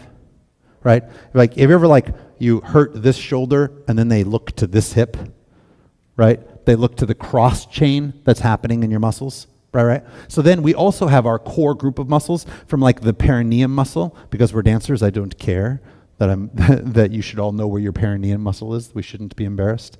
Do you know where your perineum is? Way up there, right? So way up there, right? So the perineum muscle, it's that muscle that helps you not pee when you have to pee, right? So that shoots up through the really deep core muscles, not the surface abdominal muscles, but the deeper abdominal muscles. And you can look, and they look like two that go up this way, like two sets on each track that go up this way. So we have the muscles that stretch this way in the deep core, and then we have muscles that stretch this way and muscles that stretch that way. Does that make sense? So when we talk about things like this, that's me stretching this band. You with me on that? And when I turn, I'm stretching this band and closing here because it better sets the axis. So everybody do this. Step forward. Actually, put your feet together. Put your feet together. Put your hands like this. Great. So you're going to pick a foot to go forward. Let's say it's my right foot, right? So I'm going to go with my right foot. As I do that, I want to feel like my bands do this. So I'm going to stretch at that opposing hip, so down to the hip and up, right? So I'm stretching. What I want to think about, touch the hip and the shoulder. If you think about just closing the hip to the shoulder, great. Open it up again. Close just hip to shoulder. Great, do it again. Close just hip to shoulder. So if I close hip to shoulder, it tends to maintenance the standing foot. Do it again. Hip to shoulder, maintenances the standing foot. Again, hip to shoulder, maintenances the standing foot. Switch. Hip to shoulder, maintenance is the standing foot. Hip to shoulder, maintenance is the standing foot. Now do me a favor, open up with your arms like this. If I think shoulder to shoulder, if I close this, it actually wants to take me off the standing foot. Close. Feel that? It wants to start to throw you off the standing foot. Can you feel that? But it's such an illusion. Because when we watch people dance, and we hear even people, I recently heard a dance teacher say, it's this band, you have a band this way, and you have a band, so when this opens, this snaps you closed. And I'm like, good luck staying over a foot, because you're sending them off that standing leg. School of American Ballet, which is one of the most prestigious ballet schools in the world, and trains most of the prima ballerinas that happen in the United States, they're the ones, that's where I learned this from. I learned it from a gentleman who graduated from School of American Ballet. So in School of American Ballet, they teach this as a means of ladies being able to do their pirouettes, right? That close. Because, can you feel it? Do it. Go back and forth. right? Where you open the hip and then close to the shoulder. Open the hip and then close to the shoulder. Do you see how it doesn't want to take you off that foot? It just establishes the foot. Yeah? And when you open up and go and close the shoulder, open up and close shoulder to shoulder, it tends to want to throw your upper body forward. So when I go to 1 foot, if I go on 1 foot, this hip to the shoulder is how I maintenance my 1 foot turn. Yes. And when I fall on my 1 foot turn, I rarely fall in that direction. Like you'll almost never see me fall in that direction. If I fall anywhere, I fall that way, right? So I close the hip. If anything, I go that way. I try not to, but if I do, I don't ever fall forward. How we doing? So can you do that at home a lot? Yeah. This is thanks. I didn't make it up, but thanks. Right, so it was made up somewhere. Depending on how you believe, something in the universe made up this perfect cross-opposition dynamic, right, to allow us to do the things we do in spite of gravity, which I think is amazing, right? So, by the way, the other thing you should all do at home, I'm going to give you one of the greatest dance exercises you can do, right? Spread out just a little bit. You're all going to take about 6 or 7 walking steps forward. So, put your arms to your side, even if you have a book or something, put your arms to your side. So you're going to take 7 walking steps forward, ready, set, go. 1, 2, 3, stop. Go back. This is what almost every single one of you did. Is that how you walk in life? Is it? Or do you walk like this? Interesting enough, there was a couple of studies done recently that we as a society have stopped using our arms when we walk. We've stopped using our arms when we walk because we usually have our cell phone, we're holding something, right? So we've stopped using our arms. And the study talked a lot about the problems that has occurred with lower back, right, abdominals, that actually society has gotten lazier. And in doing it, we have more back issues, we have like worse posture than ever before, all that other kind of stuff. Instead of learning to walk, using your arms.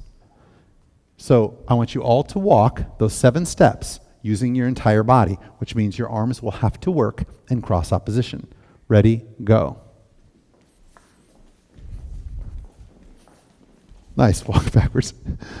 Okay. As I did a brief sweep, 5 of you went like this. You did. I won't point you out, but you did, right? I was like, they don't even know they're doing it because you're so not used to moving your arms that you use them in different directions. So try it again. Ready, go. Do you feel it? Should not be same foot, same hand. Do you feel yourself doing it? Right? Yeah, I'm only picking on you because I saw you going, wait, I think this is wrong. And it was, right, exactly. Cool. So, like, it's so interesting. For the record, in every class I do this in, people do this. So, right? But that's not how you would walk, ever. Okay, so pick left foot. The left foot's going to walk. Say left foot. Left foot, right arm. Do it. Left foot, right arm. Great. Come back. Left foot, right arm. Good. Sling them both. Whoop. Back. Whoop. Back. Time it. Time it. Time it. Right. Other side. Time it. Opposing. Time it. Time it. We have to get our arm timing matched with our foot timing. I know that seems ridiculous, but do this a lot at home. Time your feet and your arms. Yes? Cool? So now we're going to take a walking step forward. So right now, decide what foot's going to go first in your head. Just decide. Pick it. Now go, okay. The opposite hand has to go at the same time. Forward. Ready? Go. There we go. Yeah, there we go. Hey, we're doing it. That's excellent. That's so much better. Cool. Now, you'll find most of you through life won't use your arms. So, drills to do at home. One of the drills you should do at home is use your arms. Walk with your arms. And you want to time your swing to your feet. I time my swing to my feet. See, this is me not timing my swing to my feet. I time the swing to the feet. I connect all the parts. Does that make sense? I connect all the parts. This isn't happening at a different timing than the feet. Right, exactly, right. Thanks, Patrick. Right, so I also don't, like lots of people do this. They just move one arm. Okay, so contra-body motion. So, I meant to say this. So in clinical science, they call it cross-opposition. In dancing, we call it contra-body motion. Right, sorry. And I use CBM all the time, and I meant to follow that up, and I got sidetracked. Right, so in clinical science, like in osteopathic medicine, stuff like that, they call it cross-opposition. You're moving in cross-opposition. In dancing, we call it CBM, contra-body motion or contra-body movement, depending on who you learn it from. So contra-body movement or contra-body motion. So contra-body motion, say it. So this is, or my body's moving in contra, right? CBM is super, super, super important to understand. We walk in CBM. That's what happens, right? Cross opposition. What's that? I tell my students to pretend they've got a bucket of sand in each hand. And then you have to do that. Well, like if you have to like swing, you have to swing to get like to make all that happen, right? So here's what I want you to do, right? So CBM, that is how we move. Now, how do I make this part of dancing? Why is that important for dancing? Because lots of times what I do is the foot and the hand have to all be attached. Everything has to move as one unit, right? So I did this with one of my coaches where we spent an entire hour doing this, an entire hour doing this. And what he said is the tip of this finger and the tip of this toe are matched, and the bend of this elbow and the bend of this knee are matched, so that this, when the elbow, so the tip of this toe and the tip of this finger, when this elbow breaks, the knee breaks too. Does that make sense? So it's all attached. So they go here, right? And as a follow, when I go 5 and 6, this is all straight. Watch this knee and this elbow. That all gets to happen together. Does that make sense? So that becomes the motion that I'm moving into. Yeah. So I'm attaching my arms to my feet. Yes? Now what you should do when you're walking is put walking into the conscious mind. So most of what we do movement-wise is subconscious. We don't think about it. If you're sitting at your desk and you want a cup of coffee, you don't go, hey, I would like that cup of coffee. Right arm, please reach for that cup of coffee. Like that doesn't happen. You go, I want the cup of coffee, you just reach for it. Right? Hello? Right, you just reach for it. You don't even think about it. So one of the things you can do in life, and when you're sitting at your desk, think about that cup of coffee and go, I want the cup. Stop yourself and go, wait. Give yourself the verbal command, get the cup of coffee, and then trust your body to do the task. Let's start to put subconscious movement into the conscious mind, stuff that you already own, movement you already own. So we're all going to walk around in a circle in a second. I'm going to give you 3 commands, right? I'm going to say CBM, same side, no arms. CBM is how we walk. Then I'm going to say no arms, and you have to stop your arms. Then I'm going to say CBM, and you have to start them right away. No arms. Same side, and then you have to walk same side. No arms. CBM, and you have to be able to just go right into it. I guarantee you that looks pretty easy, and it's not. I'm going to say CBM, and you're going to go, It's going to take you a second, because we're not used to thinking about the command and the task. Command and the task. Say it. As dancers, I have to be able to command my body and trust that my body will deliver the task. Does that make sense? I can't micromanage how it does it. Does that make sense? But we're not used to doing this. There's always the command, and then there's the actual application of the task. There's the command, and there's the application of the task. Both of them live in the extrapyramidal side of our brain. So both of them live in a side of the brain where when you want that cup of coffee, the command to get the cup of coffee and the application of getting it all happen in a way you don't think about. You have the want. I want coffee. Your body goes, okay, hey arm, go get the coffee. Got it. The mind, 15% of your movement is the command, 85% is the application, but that both of them live in a side of the brain that we don't think about. So when we decide to learn movement, we take both parts into the conscious mind. We take the command and the application which is why when I tell you to walk, you go, okay. Because you actually tried to micromanage the movement. None of you just went, hey, body, walk, and your body knows what to do. But that's, It's not left brain or right brain. It actually deals in the one part of the brain that deals with memory and how it exists extrapyramidally and pyramidally right here. Right. So it's a memory section, not a analytical or a philosophical or like that whole left side, right side thing. Right. It's really a memory system and how we remember things. For Parkinson's, exactly. For Parkinson's, for dementia, for Alzheimer's, for all of that stuff, because of the part of the brain that it deals with. So now, what's important is that we as dancers have to start to understand, we have to start to drill and train our body, that we can tell our body, hey, take a 1, 2, 3, and 4, 5, and 6. And the body knows how to do all the other things we've worked on. So does that make sense? Cool. So now, when it comes to learning, you have to learn the minutia. Take my center over a foot. Free foot defines direction. You have to practice the minutia that eventually becomes the application. Does that make sense? You have to practice the minutia that eventually becomes the application. But you have to then trust your body when you speak it. You have to trust your body to do it once you've asked it to do it.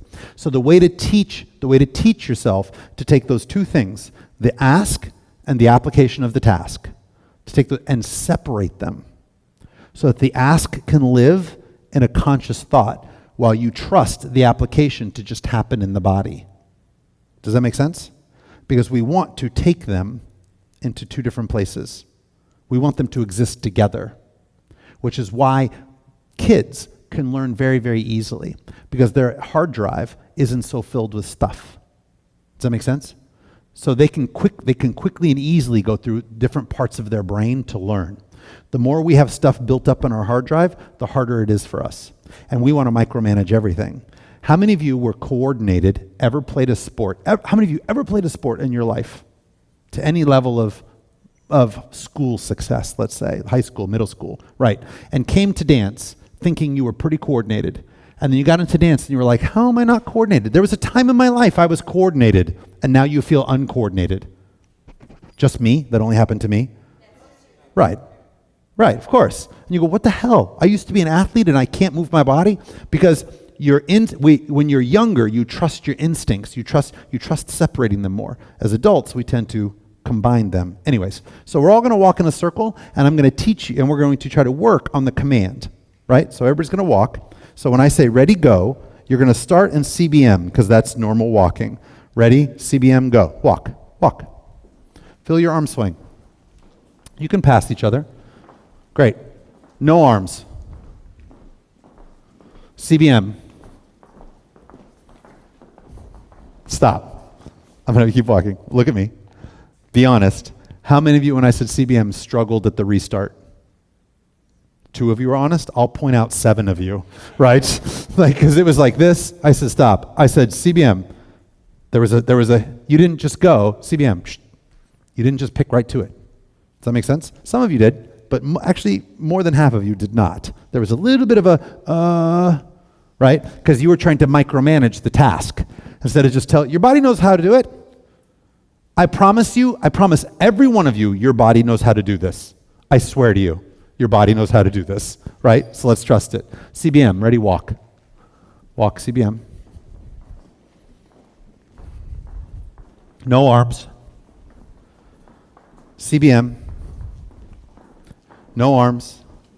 Same side. Same side.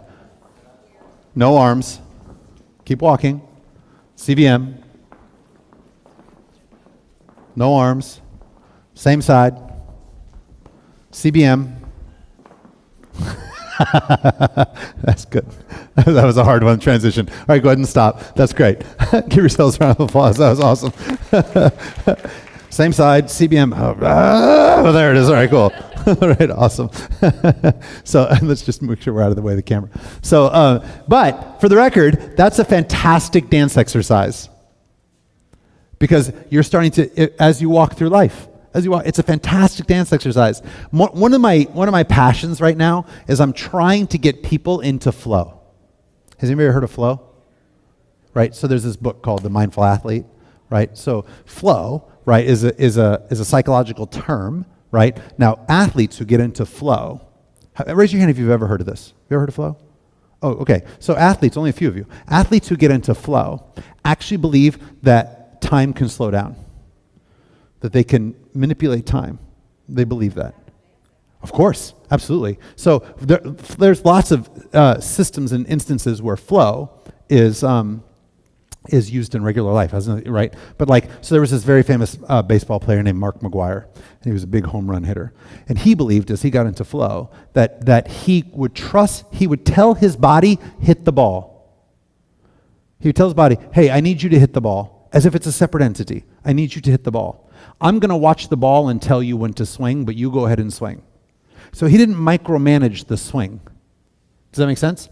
And he believed that the ball slowed down to such a place when he was in flow that he could see the threads of the baseball as it was coming at him at 90 miles an hour.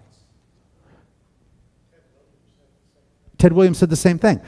Right, that he could get into that flow, right, as it happens. Yes? So Steph Curry, when he gets the ball, he's been interviewed, said he gets the ball and he says to his body, put it in the basket. Now he's the best three-point shooter and free throw shooter in the history of the sport.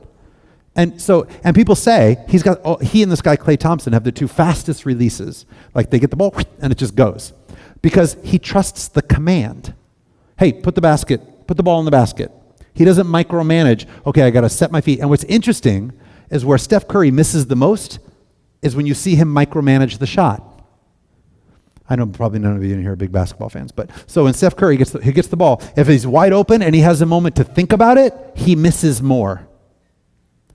Because he micromanages the whole thing. When he gets it quickly and doesn't think about it, makes the shot almost every time.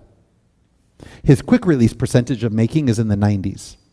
His set percentage of making is in the 70s. It's 20% difference when he thinks about it. You with me on that? So the way we get into flow is practicing the minutia, center over foot, right? Free foot defines direction, push myself. That's practicing the minutia. And you have to do that. But then at some point you have to say to your body, take a step. And all those parts have to just work. And you have to just trust that your body will do the parts. Yeah? So 1, practicing the minutia, like we're talking about, these drills. 2, how do I practice the command and the application of the task? I'm going to do it in tasks I already have. Walking is a task my body already knows. I don't have to practice the minutia of that. Sitting and standing, right? Sitting and standing. So what I need all of you to do is go grab a chair and bring it onto the floor where you are. These are all drills for home.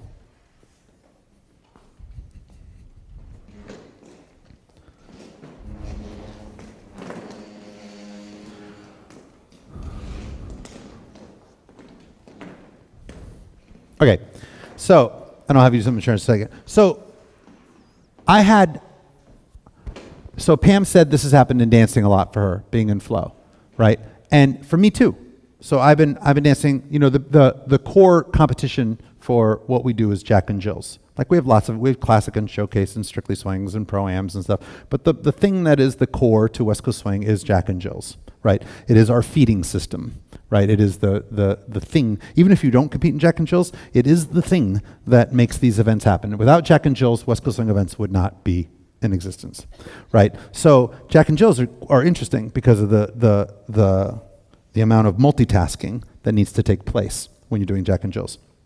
So I've been doing Jack and Jill's for a very, very long time, and we have, as you all know, divisions: newcomer, novice, intermediate, advanced, all-star, champions, right? Which used to be called invitational. So, and at one point was called pro. Sometimes that's still the case. Anyways, so I've been at that level for about 27 years, at the champions level, 26, 27 years, right? So, and with pretty good success still, even in my 27th year. And when I'm dancing, I get into flow all the time. And recently I've been trying to teach it to like PJ Turner and Ben McHenry and Camille Cross and all of my students, and trying to get in them to understand it as well. But I had like this epiphany moment because I've been working on it so much, where I was dancing with Lorene Baldovi Mason, if you guys know Lorene Baldovi. So I was dancing with her at Capitol this year in a Jack and Jill, and I was doing the illusion turns. Now, we had already done this side-by-side thing earlier. And so I'm doing the illusions, and I go, oh, well, I can't go side to side. I've already done that. So what am I going to do?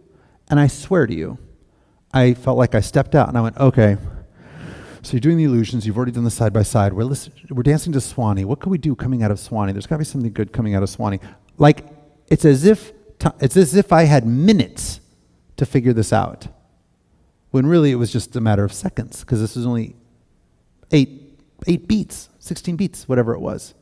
But I was like, oh, I know what I should do. I should do a kick line. That'll be funny. The people like, we'll do a kick line. But is she going to kick with a bent knee or a straight knee? Is she going to go like this? Or is she just going to kick? Well, kick with a half bent. Kick with it half, Robert. Because then in the other one, you'll see what she decides to do, right? Because if she kicks bent in your half, that'll look pretty good, right? If she kicks straight in your half, it'll still look pretty good. I literally thought this in the 8 counts that I'm doing this to then land. And then I kick bent. And then she didn't quite make a decision. I was like, oh, there it is, great. And then we got into and everybody went nuts, right? So, and I sat back down and Ben Morris said to me, I saw you figure that out. I saw you figuring that out. I go, figuring what out? He goes, coming out of the illusions. Like he saw it. And I was like, did you? Because I felt like I did this. Okay, what are you going to do? While this was happening, I trusted the task. I said, just, hey, body, do the illusions. I got to figure some stuff out. So if you can take care of the task, I got to figure out what we're going to do next. Sometimes as a follower, you can see that process in your partner. You can also see when they don't have that process. Like that moment where you see them make the decision and you're right there. Right, of course. Right. So, so my point to this is, how do we up the percentages of doing this successfully? Because you'll see it in the follows too. You'll see it in Tatiana. By God, you'd be like, she knows where she's going. You don't know what it is, but you know she knows well in advance, right? So like you can see it. You can see that these days in Cameo Cross for me. Like when I watch Cameo, I'm like, Cameo. Victoria Hank too. Like there's a definite agenda in what she's doing, and it's readable to her partners, right? But it comes from trusting the command. Okay, so besides walking, so everybody stand up. Great, everybody sit down. Stand up. Sit down.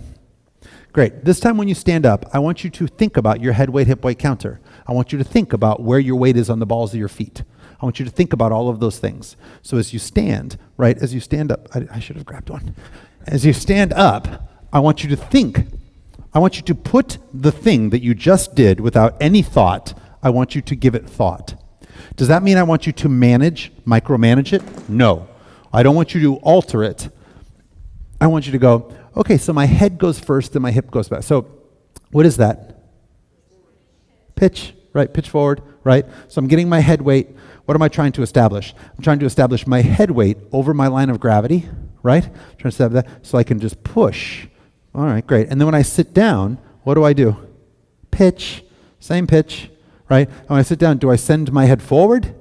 No. I send my hips back, so I keep my line of gravity as I sit. Hey, that feels very much the same, right? Low center back, high center forward, right? So I'm going to poke, I'm going to point. That's how I sit and stand. You with me on that? So try a few, you don't have to go fast, but try standing and sitting a number of times and feel what your head weight and your hip weight do when you sit and stand. When you first ran through that, my first thought was Mork from Ork, Robin Williams, right? Nanu.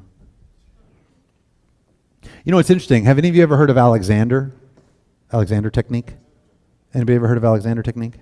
It's a movement modality, right? Like it's a system of learning how your body moves structurally, right? So, or Feldenkrais is another one. So Alexander, Feldenkrais, ideokinesiology, applied kinesiology, they're all systems of movement, right? So one of the things that you do when you take when I first moved to New York, I immediately started taking privates in Alexander because I found out that this was a thing.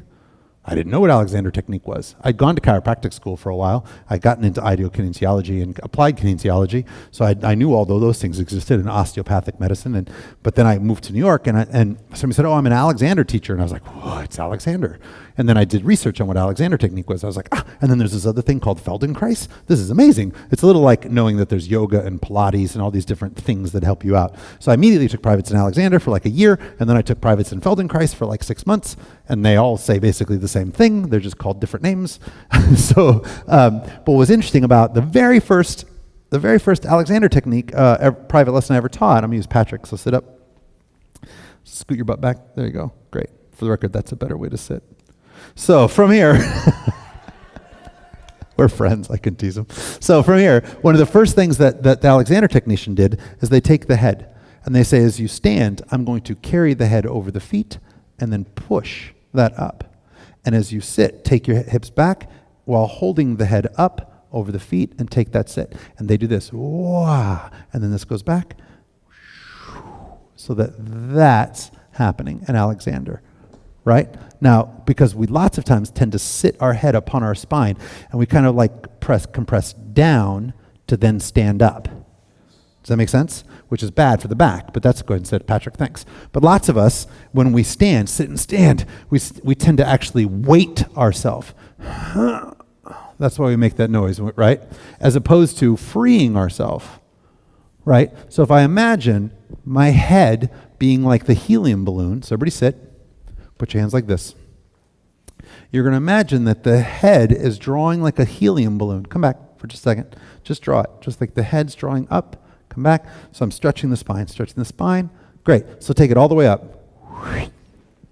Great. Now as I go to sit down, keep the head lengthened. Lengthen the spine. Lengthen the spine as you go to sit. Now do me a favor. Sit the head upon your spine. And as you move forward, weight yourself. Now stand up. For the record, most of you actually will do that. And as you go to sit, weight yourself. Weight your spine. And then sit. Do you feel that? So we can immediately start thinking about how we move and improving our dancing by thinking about how our head weight actions. So take your head weight up again. Take your head weight up. Right? Keep your head weight up as the hips go back. Do you feel that? It's much freer in the back. If I was doing like a squat. Well, the difference between a weighted squat is I get to use lower doses in a weighted squat because I'm using my heels more. So if I was doing a squat from here, I'm going to use lower doses and I'm using my heels, but I'm still very stretched, aren't I? Like I wouldn't do this in a squat, right? So like this would all be head weight. This would be pulled up under the bar. So this would all pull up under the bar. I would allow lower doses in my lower back, that curve. I wouldn't do that in dancing, right? But it's because we also weight our heels when we squat. But this would all still be very, very up, and I would still be pitched, wouldn't I? So that would be my squat. Does that make sense? Cool, yeah. I'll get you guys all exercising next. Do you want to talk push-ups? But sitting and standing, I bet you never thought of it as much as you just did. The other thing, by the way, offset your feet. Offset your feet. Offset your feet. Great. Now do this. Great. Cool. Come back down. Make them equal and do it. It's actually a little harder when your feet aren't offset, right? Having slightly offset feet helps a little bit. You with me on that? What's that? More stability. Exactly. You with me on that? So again, just slightly subtle. And by the way, they don't have to be extremely offset. If they are just subtly offset. Now I'll tell you, in the IADMS, which is International Association of Dance Medicine and Science. It's an organization that I joined in 2005, and it's an organization of osteopaths, osteopathic orthopedic surgeons, osteopaths, chiropractors, physical therapists, dance professionals, applied kinesiologists, ideokinesiologists, Feldenkrais, yoga, Alexander, gyrotonics. There's just lots of different people that teach movement. There's actually not a lot of couples dancers that are members of the IADMS because it tends to focus more on jazz, tap, and ballet. But the whole premise of the International Association of Dance Medicine and Science is the longevity of the dancer, is getting dancers to dance for a longer period of time in their life with less injury. Does that make sense? So it's interesting. So the IADMS has had lots, like Dr. David Weiss, who is head of osteopathic medicine at NYU. He was the president for a long time, and he and I got to have a number of lunches together in the late 90s, early 2000s, and it was just because we had mutual friends. And he's super, super great guy. But one of the things that they said is when you sit at your desk, actually offset your feet. If you have somebody who sits at the desk, offset your feet. So offset your feet. Offset your feet. Now do me a favor. Offset your feet and slouch like you're slouching over your keyboard. Offsetting the feet doesn't feel as good to slouch. Come back. Put your feet equal underneath. Now slouch forward. Feels easy to slouch there. Does that make sense?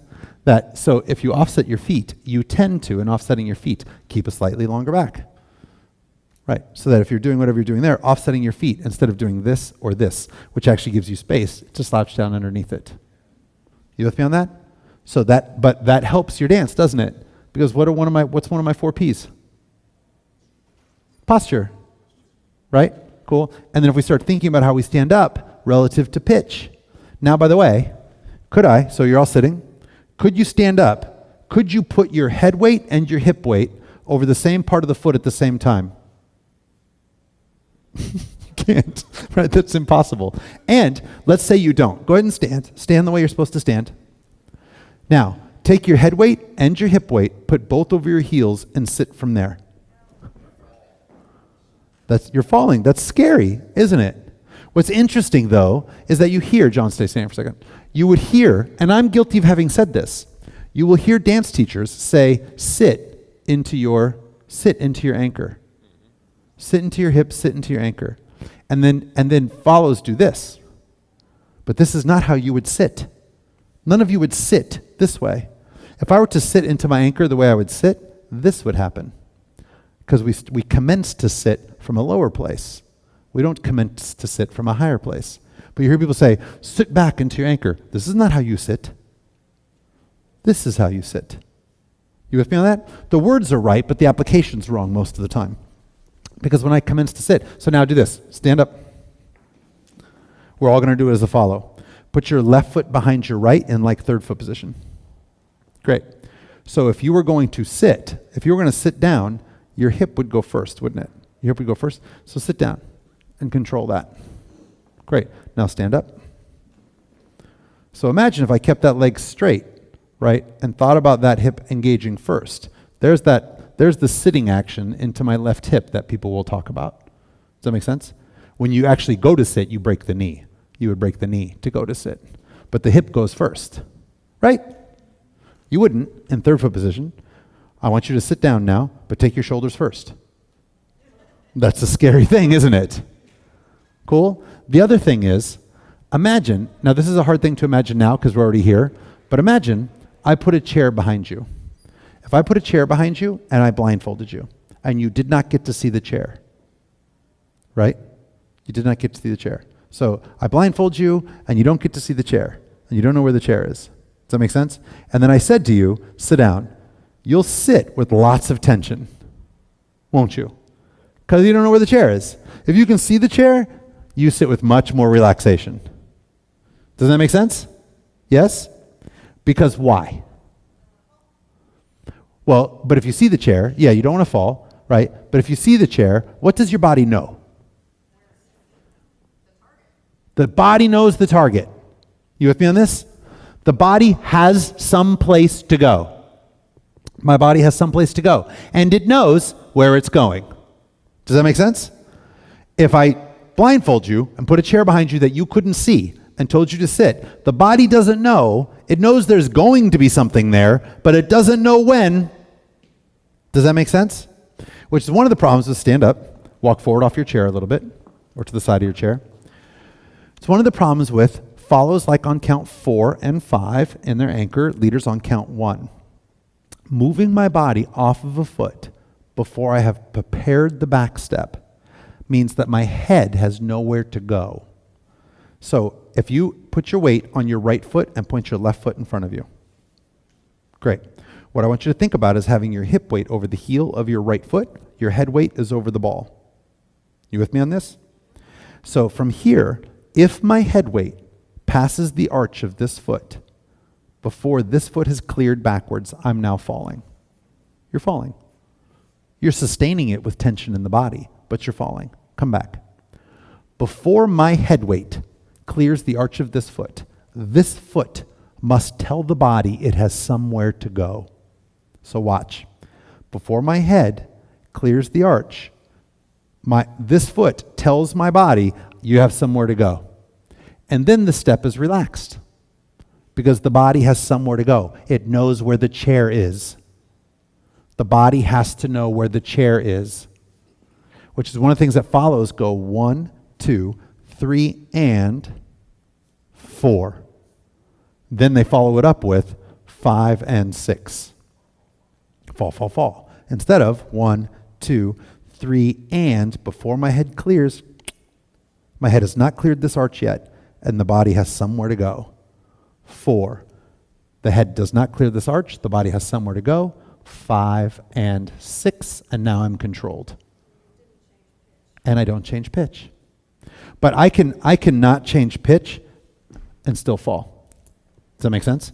It then becomes about where's my head weight relative to my foot, right? Once my head weight and my hip have both passed the arch to the heel and I have nowhere to go, I'm falling. Right? Did y'all feel that? So put your weight on your right foot again, put your left foot in front. So again, this is something you can do at home, isn't it? You can go, okay, so I'm going to take my hip weight's past my arch. Think about the arch of the standing leg. My hip weight's past it, but my head weight's kind of right over it, right? If my head weight, so think about an arch. Think about the front part, then the arc, then the back part. Can you all think that? Right? So if the head gets to the back part of that arc, I'm falling. If prior to that happening, I clear a foot behind me, my body's comfortable because it knows it has somewhere to go. I yell at my students in New York all the time. The head has to have somewhere to go. The head has to have somewhere to go. My head must have somewhere to go. Here, my head has nowhere to go. You with me on that? Hello? By the way, backwards and also what? Sideways. Right? Sideways, sidesteps and back steps are the same, right? Neither one of them gets to use the faculty of bending and compression as a means of helping with balance, right? So I have a forward-built system, so I don't get to use that system for balance going sideways. My spine doesn't all of a sudden, it's curved this way, it doesn't all of a sudden go whoop to curve this way to help me with balance. My knees don't go whoop and turn out to help me with balance that way. Does that make sense? So walking sideways, same thing. So what I can do is head weight, hip weight, counter, right? But now as I go to take a side step, it's the hip. If the hip gets to the inside of the foot and I haven't told it where to go, I'm in trouble, right? So I need to release a foot so that the body has somewhere to go. Always have to have somewhere to go. Yes, yes, yes? Which is why one of the greatest exercises you can do for dance is what? Is a box step. It's like the greatest thing you can do for dance, right? Because you go forward. So let's talk about it. What am I doing? Somebody give me one thing I'm thinking about right now. Knee. Doing what? Knees tracking forward. Give me something else I'm thinking about. Powering energy through the back of the knees, right? What else? Peeling the heel off the ground. What else? Pitch. Good. I'm thinking about all of those things that we talked about earlier, right? Probably also thinking about posture, right? You with me on that? Trying to not go side to side. Cool. Now I'm going to stop and go, okay, I'm going to start a box step. So what am I going to do? I'm going to step forward with my left. What am I going to do first? Right. I'm going to, you can say your spine and or your center is going to define what? Foot. So I want to go forward with my left foot, so my center is going to define my right foot. Center defines foot. As center defines foot, then what happens? My left foot's going to define direction, right? Now what am I going to do? Push myself to that foot. Great. I'll bring this foot in. All right, so I'm over the foot. I've defined this foot. I want to go that way now. So I can head weight, hip weight, counter to decide that I want to go that way. Right, head weight, hip weight, counter. But what must my foot do? It must define direction. Define direction, then I'm going to push. I'm going to collect in, right? I'll switch feet back. Great. So now from here, I must prepare a back step. So center has defined foot. Free foot's going to define direction, right? I'm going to push myself in that direction. Collect the foot. Great. I'm going to make sure that the free foot defines direction. I'm going to push myself in that direction. And by the way, the whole time that I'm doing it, somebody tell me something about this leg. Foot has turned out, but the knee is tracking forward. So I'm still managing all those rules. Does that make sense? This in and of itself could be a whole day's worth of practice, right? To get you to understand how to dance effectively. So the knee's not out here, is it? There, as I pull in. So as I pull in, it's the same look as when I was doing this, isn't it? Yeah.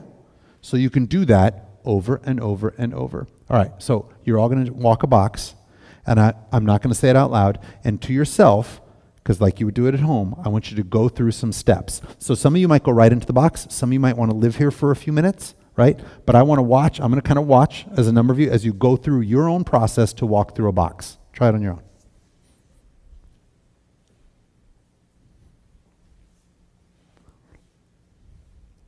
Okay, stop for just a second. I would like the box to go left forward, right side together, right back, left side together. I want everybody doing that direction of the box, but at the timing that you want to go.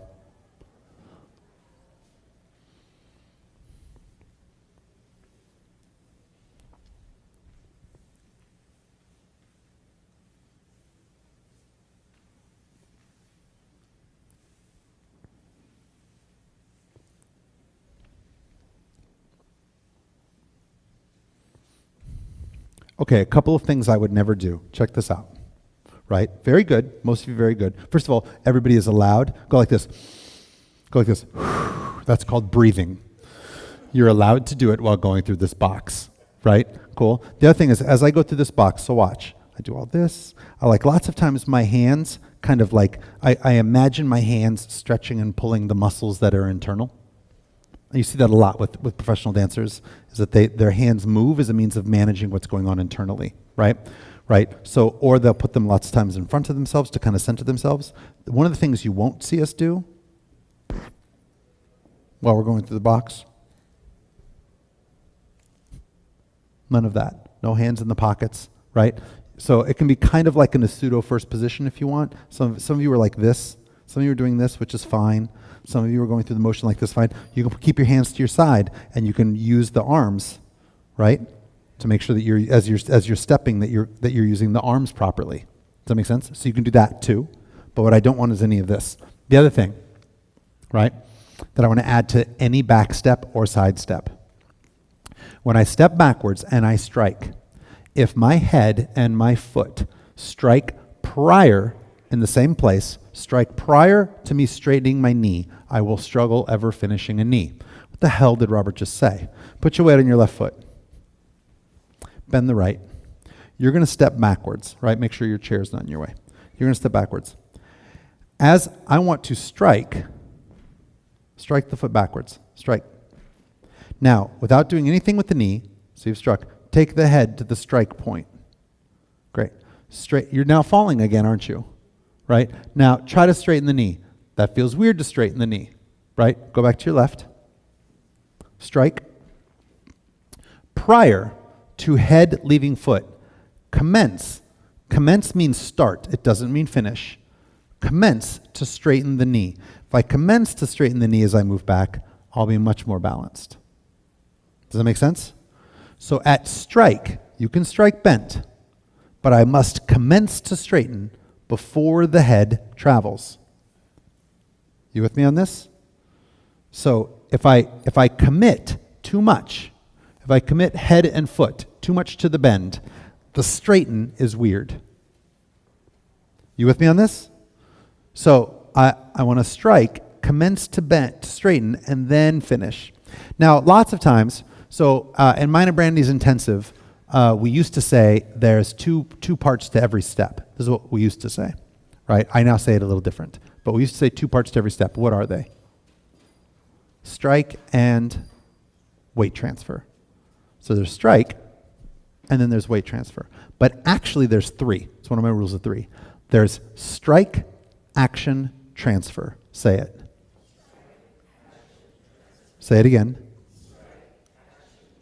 So there's strike, leg action, weight transfer. Watch. I can strike. I can finish my leg action. Then I can transfer weight. I can strike, do leg action and weight transfer simultaneously. I can strike and transfer weight, then do leg action. I can separate those 3 parts. Does that make sense? We tend to always think that strike, leg action, and weight transfer happen simultaneously, but they really don't in our dance. And it's one of the places where we can play where we can start to play with style choices. Because like Brandy, strikes bent, finishes straight at leg action. She'll go 5 and she'll strike, finish leg action, then transfer weight. Deborah, Seike, will strike bent. She'll strike bent, right? So she'll commence to transfer weight as the leg action happens simultaneously, right? So if we all do this, put your weight on your right, strike your left behind. Just strike it. Strike it just means strike. Strike, right. Strike does not mean weight transfer. It just means strike. So if any of you are doing this, you're also commencing weight transfer. Break it into 3 parts. So there's strike. Now there's action. There's leg action. Right? Then there's weight transfer. Feel those 3 parts? Yes? Do the other foot. Strike. Action. Transfer. Yeah? And you can play with them, and we don't say what it's supposed to be in West Coast Swing. It feels like both legs get to be active the whole time, don't they? Right. And the foot you're standing on, so watch, put your weight on your right, strike the left. As that, because what did Charlotte say to me when I was 21 years old, 22? Send energy through the back of the knee. Send energy out the back of the knee, right? Now this leg I'm standing on is pushing, isn't it? There's a push, there's pressure into it. So as I move, this leg is pushing. As this leg is straightening, that kind of pulling action also it's a feeling of pushing through the floor as it all happens. So both legs get to be engaged the whole time. Can you feel that? Yes or no? Right? Cool. So all of a sudden, I have more power in my legs. So strike, action, and transfer. Now that doesn't mean I can't go. I could go strike and weight. So there's strike and weight. I have lots of weight transfer already on that. Does that make sense? And then I could create action, right? Strike and weight, then finish the leg action. Does that make sense? I can strike no weight, leg action, weight transfer. Like in rhythm in Latin and rhythm, they're very specific. How much percentage of your weight transfer is, where your action is. So at strike, you're about 70 to 80% in rhythm. Used to be, I don't know what it is now, but we used to teach 70 to 80%. Is it still? So it's more like 90% weight transfer to the strike of the beat. So in Latin, you have delayed and immediate, right? So I'll have a delayed step out in front of me, exactly, or I'll have an immediate step over it, exactly, right? So I'm either striking at like 30% or I'm striking at like 90%, somewhere in there, right? Good. So, but it's very specific. Right, in West Coast Swing, we don't specify all that so much. Right, we're kind of like, That's why Brandy looks different than Sarah, looks different than Tatiana, and I look different than Jordan, looks different than Kyle. So what you can do, though, is you can play with these at home, can't you? You can go 5 and 6. That's action completed at strike. 5 and 6, and then weight transfer as we go. Or I can go 5 and 6. That's action and transfer all happening simultaneously. Have I lost you? No? It's all filling up really fast. Right. The hard drive. The computer's starting to glitch up a little bit as I'm thinking about all of this, right? So, but you can do that. You can do it in the box too. So as I do the box, center defines foot, free foot defines. I can go, how much weight transfer? Everybody say percentage of weight to the strike of the beat. Percentage of weight to the strike of the beat. Great. So strike is important. West Coast Swing, we very rarely speak the word strike, right? But we say take a step or a touch. Right, but a strike just means you're striking. Now, a strike happens in every step that I take. So this is strike, action, weight transfer, strike, action, weight transfer. There's a strike, then there's a leg action, and there's a weight transfer. You with me on that? So as I go to take a forward step in this box, if I put the foot way out in front of me and strike, how much weight would that be? Probably 20%, maybe 20% of my weight, 30% of my weight. Like think about it for you. It might be different for you, right? Go to like a little more, go to a little more, go to a little more. If you were split, for the record, walking in life is 50% weight transfer to the strike of the beat. We walk at 50%. At strike, I'm split weight. If I was walking to a beat. Now, that doesn't mean I can't make it more or make it less. I can play with that. And you can play with that when? How is this a practice drill? When you're walking in life. Put on music at home. If you happen to have AirPods or whatever, right? And you're walking life. So we back here. So I'm back now. I'm not 50%. I'm like 30, 40%. I'm back behind it, right? Get over it. Now I'm a little more, right? Now strike them even more. Play with that. Because as I take a step, 5 and 6, 1, if that's my 1, how much weight? Take a guess. Yeah, somewhere in there, right? It's probably close to 20, somewhere between 10 and 30. Obviously, I'd have to be on a scale and blah, blah, blah, blah, blah. But so as I do that, but I don't go. You don't see a single top male pro go 5 and 6, 1. None of us strike with 70 or 80% to the 1. You also won't see top pro females 5 and 6, 1. There used to be a time we would strike 70 to 80% weight transfer to the strike of the beat. There was a time when we did it. When I learned in the 80s, they would do it. But why? Music was fast. You know, I did a demo recently with this girl named Melissa Glanville to Kansas City. I'm going to Kansas City, here I come. But it's, I'm going to Kansas City, Kansas City. It was fast. And I said to her, this used to be my favorite West Coast Swing song. This and The Wanderer. I'm the type of guy who like to roam around and never. It's 140 beats per minute. You won't get that all weekend socially. The fastest you will go socially all weekend is probably going to be about 118, maybe. But back when I learned, you learned it at 110, 110. Like I remember, Michelle, I don't know if you remember, but like I remember that I had a playlist that was 100 to 110 beats per minute when we were teaching basic West Coast Swing. Now I'm going back. We were about, do you remember the beats per minute you used to teach to?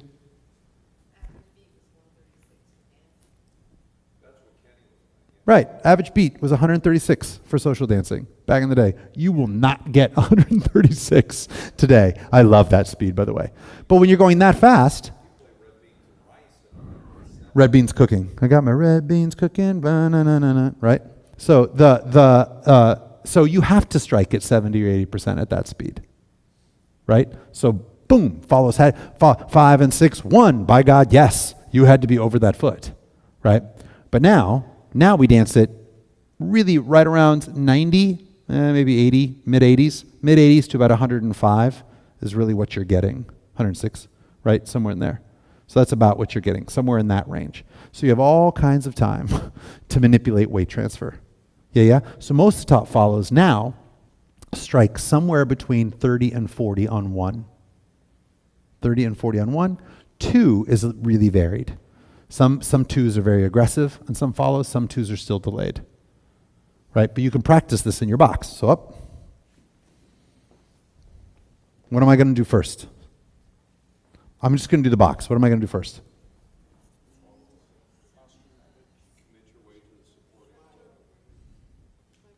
Define the foot with my what? Center or spine, right? Cool. Free foot's going to do what?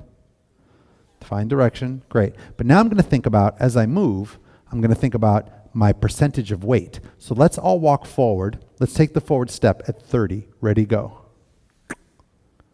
Right? Now finish it. Finish the weight transfer. Great. Collect the foot. As we're going to go take a side step, right? Let's hit it at 10. And let's have the knee bent. Great. Now let's finish the straightening of the knee and then transfer the weight. I'm just playing with it, right? Cool, pull in. Great. From here, I want you to strike this foot, strike, straighten it.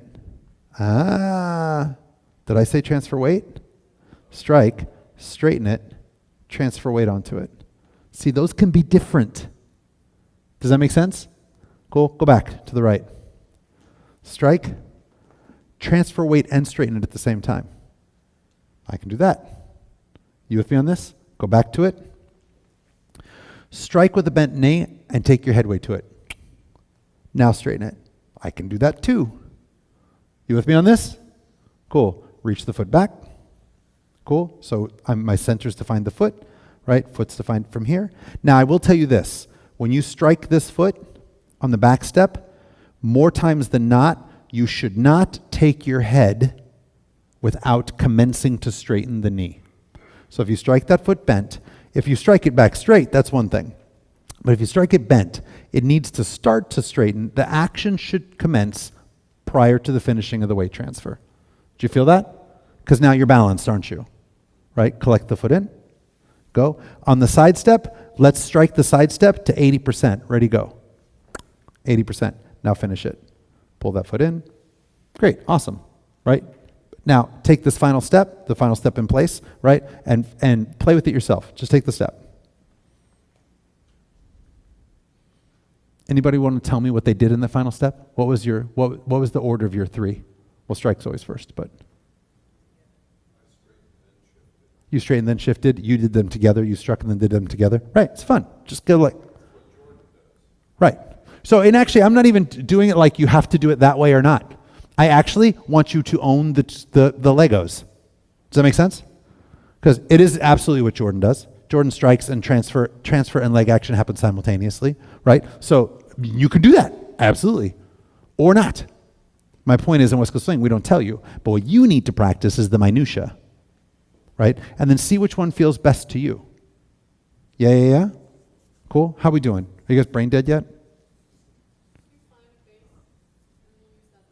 Yeah. Right. So, but everybody might find a different base that feels better to them. Like Brandy's timing of strike to leg action to weight transfer is different than Deborah's. You know what I mean? So you'll find one. My thing, what I want to give my students is the tools. Here's the tools. And so I'm going to steal from a guy named Gary V, who I listen to every day. Every single day I check into this guy named Gary V. Does anybody know who Gary V is? Gary Vaynerchuk. Really? How'd you find him? From Tim Ferriss. Well, of course, Tim's awesome, right? So another guy who I love to watch. Do you watch his YouTube 30-minute thing? Got it. Right. So anyways, so Gary V, great guy. He's a motivational speaker. He cusses and swears a lot, so if that bothers you, don't listen to him. But he's great. And one of the things that he says, because he gives all of his stuff for free, all of his content's for free. He teaches everybody how to do what he does for free. And he goes, and I don't mind giving it for free, because the 1,000 people that I give it to for free, only one person's actually going to do it. He said, I give everybody the same ingredients. I can give everybody the same truffle oil and the same herbs and the same Kobe beef. I can give everybody the same ingredients here and then say, now cook them. And not everybody's going to make the same meal, right? And some of those meals are going to be fantastic and some are going to not be fantastic. So my thing is I'm giving you the ingredients. Does that make sense? You're going to have to learn how to cook your meal. Does that make sense? But these are 3 ingredients right now. Strike, action, weight transfer. There are 3 ingredients to what will be how you cook your step. Does that make sense? And what you want to try to figure out is how you master those ingredients for your best meal, basically. Yeah? Did y'all get that? The head weight, hip weight counter, right? That's an ingredient. So if I do this, or I do this, that's how I'm cooking. So if I'm Benji, lots of times, I hip weight forward, head weight back. And 2, 3, and 4, 5, and 6, 1, and 2. Right? That's how the ingredient is the same. Head weight, hip weight counter is the ingredient. How he's using it in his meal is different. Does that make sense? Did y'all get that? So for me as a teacher, what I try to give you is the ingredient and how many ways it can be used. And then I say, now go make something with it. Yeah? Cool. That's, for me, the ideal situation. Okay, great. Oh my God. So we're moving so fast, and we haven't gotten with a partner yet. So, all right. So the other thing I did want to tell you about the chairs real fast, right? Because there's another chair exercise that you can do. So put them in front of you, like this.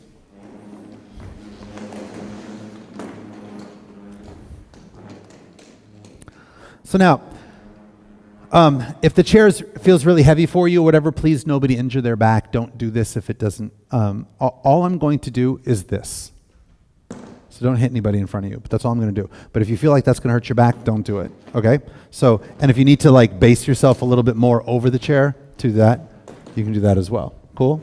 So what I want to think about the base of the chair. I want to think about this, the base of the chair, as almost being like my partner's hips or butt, right? So if I want the hips to go that way, I won't take the top of the chair and throw it that way. I actually will bring the chair towards me, right? So I'll do that, right? Try it. Bring it towards you. Again. Cool. Now this time, as you pick it up, send it out. That doesn't feel very good, does it? Right? The other thing is, what if I want to, with the chair, what if I want to swing it around and make a circle in front of me? I'm countering, right. I'm countering the chair. Counter the chair. Feel yourself counter the chair. Tom Slater used to make me do this all the time. Right? Countering the chair, countering the chair, countering the chair. Does that kind of make sense? You could feel that, right? Do me a favor. This time you're going to pick up the chair, you're going to move it in the circle, but I want you to try to move with it. Pick it up, move with it, and make that circle going with it. That doesn't feel very good, does it? Right? So now, pick it up and counter it. Feel the counter. If you counter with your hips and your legs, that becomes quite easy. Yes, yes? Kind of, sort of? So the idea, though, as a leader, is lots of times leaders, actually, you know what, Joel, come here. Although you might have already learned this, but anyways, come out here. I might have already fixed this with you. We'll see. All right, so like, I should have picked maybe somebody else. So if I'm going to do this, how many of you have seen this? Dun, dun, dun, dun, dun, dun, ba, ba. How many of you have seen that throw out? Right? So you see it all the time, right? You see the triple step, this, boom, God. Yes? So do that.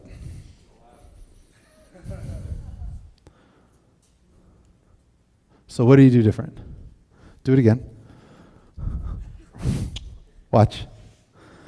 Boom, boom, ba, boom, boom, ba, da. You go.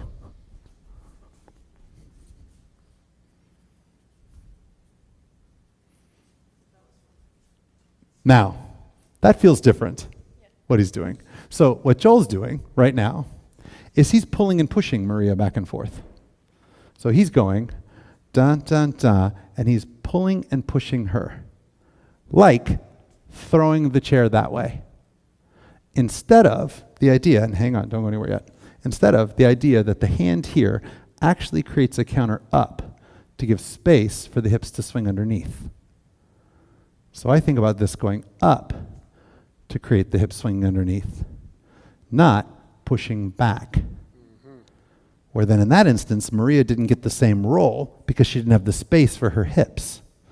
So when I'm doing this here, right, from here, what's going to happen is actually I'm creating space underneath. To counter that, I'm not sending this, right? So you see, this actually goes that way. As I go here, boom, this goes up to create that. I'll do it here. Boom, boom, boom, up to create that. I don't go dun, dun, dun, out. It's an illusion, right? So that I'm countering away. There, I'm not going. That's very army, isn't it? Right? Try it again. Counter. That's better. Did you or did you not see that? Right. Looked way better. Way less effort in the arms. So less. You didn't see any of this, but you saw both of them actually create more space because in the counter, I create more space for all of that to happen as opposed to pushing and then I'm crowded in that space. This doesn't seem to have the space. This has lots of space. Does that make sense? So one more time. Boom, create the space. Not as good as the one before. Do it again. And I know because Maria looked right over her shoulder at me like that wasn't the same. Right, here, cool. Boom, move away. Boom, boom, bah, that was better. Much better. You with me on this? So we're trying to create a system of counter where the whole time I'm countering, not sending and pulling and pushing her. You with me on that? And I learned this from that chair exercise. Tom Slater made me do this a ton. And send up and then collect back down. Send up and collect back down. And how was I able to do that? right? Because it even feeds into things like this. That whole thing is me countering, isn't it? I pull myself past her, I send myself towards her, I send myself away.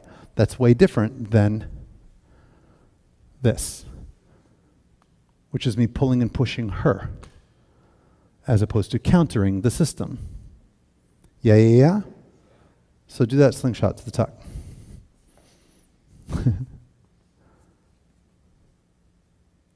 Nice, very well done. I feel like we've done that before.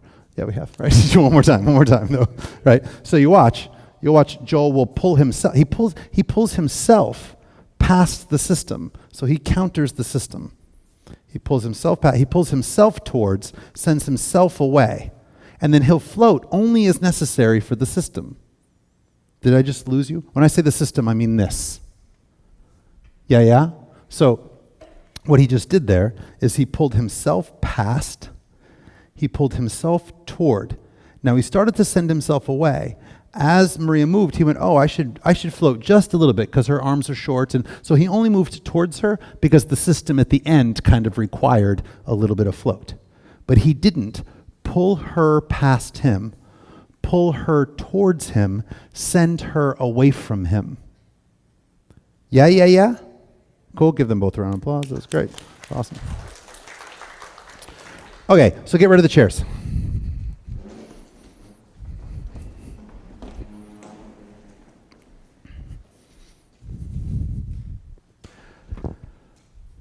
I'll tell you what's interesting is until it's pointed out, it's hard to see the difference in that throw out. Right? Until it's pointed out, it's hard to see the difference. I will tell you most of the time. I don't think I've had a time where I've pulled somebody out and done that where they didn't do this. Right? When you understand that sending of the counter makes all the difference. Right? And all of a sudden, like, it just looked more relaxed. Their spines became relaxed. Yeah? As opposed to when Maria gets sent back onto her spine and she sits upon her spine, there's not much fluidity there. But when there's space for her spine to move, right, as he creates the space under, she had space and room for her spine to move.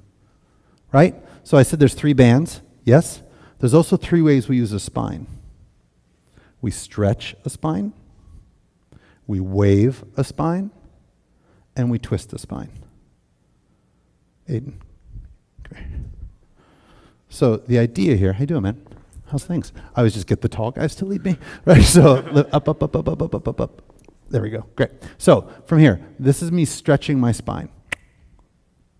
That's a stretched spine, as if my head is staying in place and my spine is stretching. I'll do it this way too. So I'm stretching. I don't sit. This is me sitting upon my spine. Does that make sense? So I don't want to take everything back and sit upon my spine. I want to feel like the head stays in place and the spine, it's like the spine stretches and snaps back. So if like Aiden were to lead me in a slingshot, and he quickly, let's say we get to here, boom, and he quickly wanted me to redirect, right? So do that again. So from here, this would be, boom, this would be a stretch of the spine, and that's how we would rebound. Does that make sense? So if we went right in just to an underarm turn, boom, that rebound would happen from the stretch. Now, a couple of things. So with the chair, I said I'm going to counter the chair to create what? Space. Right? So in the slingshot, as we go here, Aiden would have to be careful not to lower this and shut down my space.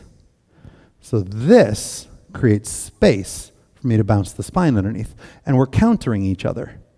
Does that make sense? So this is a bounced spine. That's where we get fast redirection. Then there's also, higher. There we go, great. Then there's also a waved spine. So this is me waving the spine, which is exactly what Joel and Maria just did, right? So as we went like this, the waving of the spine can create energy for redirection. And then we have twisting of the spine, CBM. Does that make sense? So like a tuck would be a twisting of the spine. Does that make sense? So we have twisting of the spine, stretching of the spine, and waving of the spine. 3 ways we use a spine. You with me on that? In order for that to happen, what must she get the use of? Her spine. Yes. In order for that to happen, she has to have it. Right? And when we're here, if Aiden pushed me straight backwards, I sit upon my spine. I now can't use it because its only agenda is to save my balance. Its only agenda is self-preservation. Yes? But like when Joel created this space underneath there for Maria's spine, she got to use her spine because her spine wasn't needed for her balance. Does that make sense? Because there was space provided for the spine to move. When we did the slingshot, if there's space underneath me, I get to use my spine. If I'm shut down, I don't. And now it becomes very rigid, it feels very army, and I'm pushing more with my legs than I need to. All kinds of other things happen. By the way, follows, you're just as guilty of taking away your own space. Follows do this all the time. Put your hands like this. Everybody stay here. Great. Now, wave your spine. It's like you're all doing this dolphin thing, right? Cool. Take your elbows off your body. Now move your spine. Oh, that's better. Does that make sense? Elbows off the body. Yeah, create that space for your spine. You with me on this? Cool. All right, and while we're at it, stay out here for a second. So, put your hands together. Great. Pads of the hand. It's the base of the finger, all the way around to the heel of the thumb. Base of the finger to the heel of the thumb. Put the pads of your hands together. So that's the bottom pad, but everything. You with me on this? So there's a little hole in the middle right where the palm is, but that's the pad of the hand. Say yes if you understand me. Great. What do I call that besides pad? It's a point of what?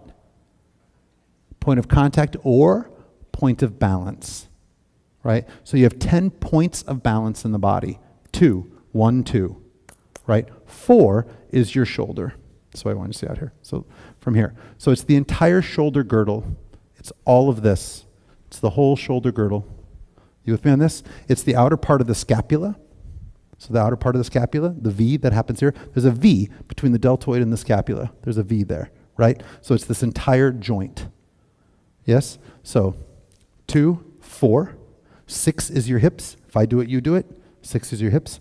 Technically, it's your Y ligaments, which are the thickest set of ligaments in your body. They connect your lower body to your upper body, right? And they look like inverted Ys. That's why they're called the Y ligaments. It's really where you break. Where you break under your hips, not above your hips. Yeah. So those are called your Y ligaments. Yeah. Helps to connect your iliacus to your psoas for your iliopsoas, whatever. They connect this to this.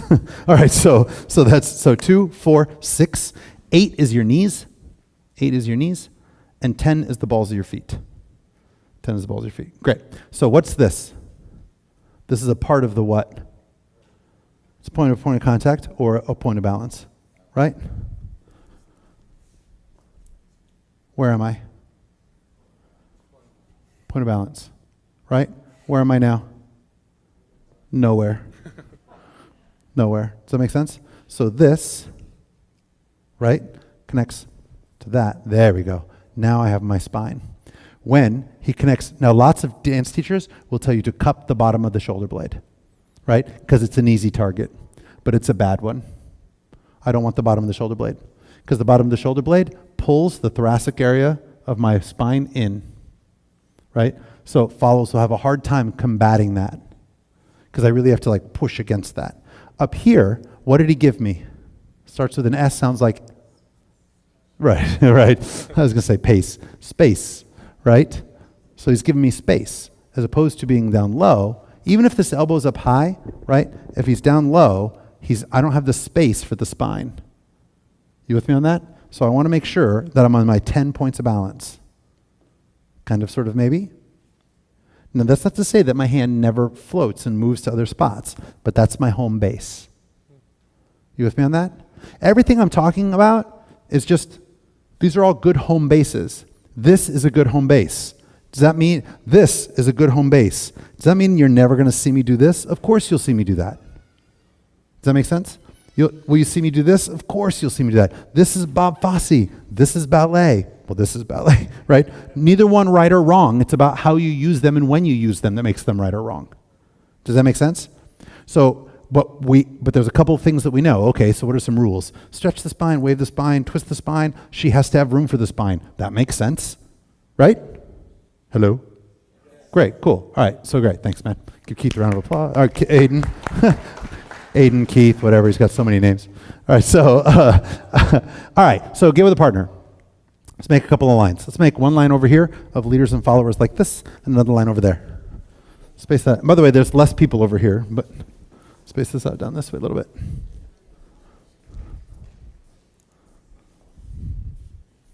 So single follows, go in between other couples, and you'll get an all rotate. Just not right in front of the camera, Joel. Great. Cool, and scoot that way a little bit for me. So the first thing we should do, right, the first thing I want you to do, right, is I want you to think about that point of contact, right? Follows go like this. Great, cool. Then leaders tickle them. No, don't do that. All right, so then take that hand, put it up under that arm. Put it up under that arm into that V. There's a V there. Right? Go to the outside. So you're not like in the armpit, but you're not all around. Now go down low to the back. Go down under this. I don't want it there. Up in that. Now, follows. Take your hand, put it on top of the shoulder. Now look at me. Slide it down to where the thumb falls into that V between the bicep and the deltoid. Right? If that's, ladies are like, I feel an elbow. There's so like, I need to do a push-up. All right, so from there. Now, relax the other hand down here. Just like this. Great. So we're there. Now from here, it follows, move your back. Great. Now do me a favor. Twist, too. Twist your spine. Great. Twist, twist, twist, twist, twist, twist, twist. Now do me a favor. Leaders, take your hand, put it underneath their shoulder blade, at the bottom of their shoulder blade. Right? Now wave your spine, ladies. Doesn't feel the same, does it? Feel how you're kind of trapped in there a little bit? Does that make sense? Plus, by the way, when I do things like this, right, just something as simple as that, I get Maria's joint. I'm asking the joint to break. I'm not pulling and pushing on the back. So that hand gets to help use that joint for twisting, right? So if the hand's where it's supposed to be, put it where it's supposed to be, right? Take the other hand like this, right? With the right hand, you can break that joint a little bit. You can get her to twist.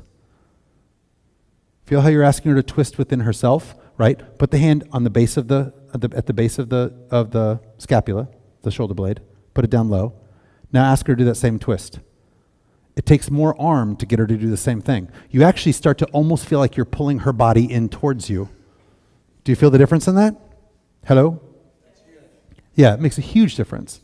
This was a gigantic change for me. I learned this at about year 4 of my dancing. So it was probably like 1989 or 1990 that I learned that connection point. And I was like, I made the joke that I wanted to go back and slap every dance teacher that didn't teach me that before, because it made a gigantic difference in how I was able to control the follows. And so that they never felt like I was pulling them towards me. Because my connection point, and this woman named Jeffrey Lynn taught me this, my connection point should feel like I'm connecting my hands towards each other, not pulling at me or stretching away. So my connection point is always like towards each other. So it's like in towards her, not pulling at me or hoping that she pulls away from me. That's almost adversarial. Does that make sense? Instead, I connect in. So I'm in. Then from there, I can make a choice to send away, or I can make a choice to come in towards. So all your pressure's back here on the back of your hand, even though you looks like you're. Well, because I wouldn't dance like this, right? So I just create a pretty picture. That's all. So my fingers are just there because that doesn't mean I won't use them at times. They're there, but this is really my connection point, and then this just folds over. Does that make sense? Because if my connection is in towards her, right? I'm not pulling her towards me or pushing her away from me. But once I connect in, boom, then I can make the choice to create the space that we did before. Does that make sense? Without having to do this. I promise you it's a game changer, right? So think about connecting those circles, and then I'll rotate you. Connect the circles. So kind of pushing in towards, right? Now send her away. Sending her away becomes quite easy because it's almost like you're sending yourself away. That's really good. That's great. Cool. Come back out. Hold the bottom of the shoulder blade. Now, from there, follows. Fill his hand by leaning into it. Lean into the hand. That's what most of you are taught. That's what most of you are taught. But, do you feel that? That does not feel the same, right? It feels like lots of work already. and you've done nothing, right? Now pull and push away. That's a lot of work. Do you feel that? Oh, I hate it. I hate it. I hate it when I hear it. I hate it. Cup the bottom of the shoulder blade. Now follows, lean into the hand. Oh my God, don't do that to me. Please don't do that to me. And I'll tell you this, when I get follows in private lessons and we get lean into me, and they lean back, sorry. And they lean back, I go, well, let's do that again. And we go, she leans back. So every time I put my hand on you, lean. She won't do it because I've beat it into her not to, right? But lean back. And she's leaning back from the perfect pitch. Lean back this way, like fall back, or exactly. So they fall back and I go like, what are you doing? Why are you falling into me? And they go, well, I was supposed to fill your hand. No, you're not. I've asked nothing of you. If I've asked nothing of you, make no assumption.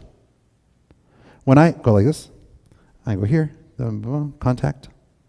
Have I asked Maria to move away from me? Have I asked her to go to stretch? Hello? No. Have I asked her to go to compression? No. Because I don't know what I want yet. So I don't want her to make the assumption for me.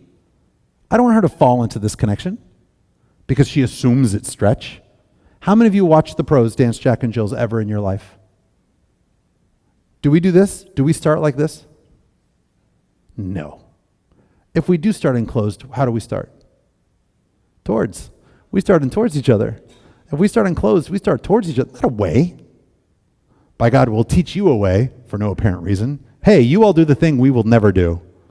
Right? Because that's job security. You'll keep coming back to us as you keep screwing up your connection. Right? So this, I've asked nothing of Maria except for please connect with me. And we're connected. Yes? All right. Followers rotate to the next leader line of dance. That was funny. You're falling back still in perfect pitch. I want you to do it bad. Do it bad. Hey, Jay Byam. We're having a great time. Tell Jay we're having a great time. Right. They say that was so sincere. They're like, we're having a great time as he's broken down how I walk and I'll never be able to move again for the rest of my life efficiently. Exactly. All right. So, what's that? I'm hurting their brains, but for the best possible reason. All right. So they're out like this. Come on. Point of contact. Point of contact. Make all that connection points. In. Great. Feel that kind of an in feeling. Now go ahead and send away. You can do that. I'm not saying that I might not go to compress or stretch first. I totally will. Right? But I'm going to connect first. Because then I can make the choice if I wanted to here. I could make the connection choice to be in here if I wanted to as well. Right? It's huge. It's really good. Looks really good. That's great. Awesome. All right, now, we're like this. I'm going to start with my weight on my left. She's going to start with her weight on her right. So I'm on my left. She's on her right. Just watch. I'm going to have my center. My center is going, so the leg I'm standing on is going to push my center to the other foot. I'm going to define foot. My free foot is going to define direction. And then I'm going to push the whole system to start to move. So my center is going to define foot. My free foot is going to define direction. And I'm going to push the entire unit. Can we try that? Now here's the thing. If I'm like this, somebody tell me the difference between this. So it doesn't matter what you see, only do what you feel. Does that make sense? So why didn't Maria move? Because there's no connection, right? You have to get out to a point of connection, right? So that means moving to this foot is something she feels, right? So my center goes to that foot, release this foot. Now I'm going to push the whole unit, right? So try it. Put your weight on your left, leaders, followers on the right. Followers on the right, leaders on the left. I want you to send your center to your right foot, leaders, while defining the direction with your left. Go for it. Send, define direction, and then push. Push. Nice. By the way, just be honest with me, for those of you, because some of you in here have had ballroom. How many of you, does this feel like a ballroom lesson? Yes. It does. Where you'll spend the whole time going, okay, I'm going to be over a foot. Now I'm going to, like to break it down to that minutia. I'm not saying that the technique is using ballroom technique. I'm saying the system of learning to take a step.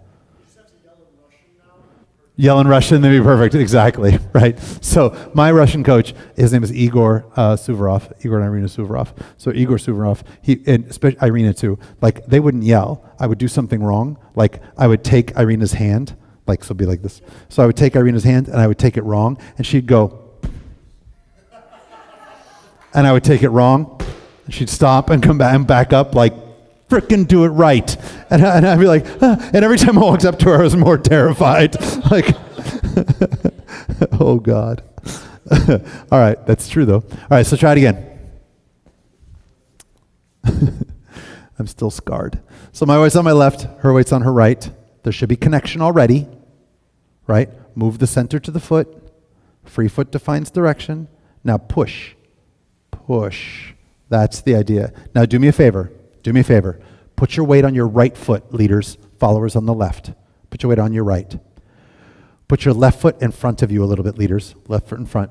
What I want to do now is when I say go, your center is going to move off the foot first, and you're going to catch yourself with the other foot for the one. Ready, go. Center foot. Now, as I do that, lots of you are like, go back and watch a video of yourself, maybe from just last week. Because that's how most of you are dancing. Not your fault. It's how you've been taught, right? Cool. Try it again, the right way. Define the foot, free foot clears, and then push. Good. Good, good, good, good, good. Do you feel that, yes or no? Kind of. We'll do it one more time. Do it one more time, then I'm going to rotate you.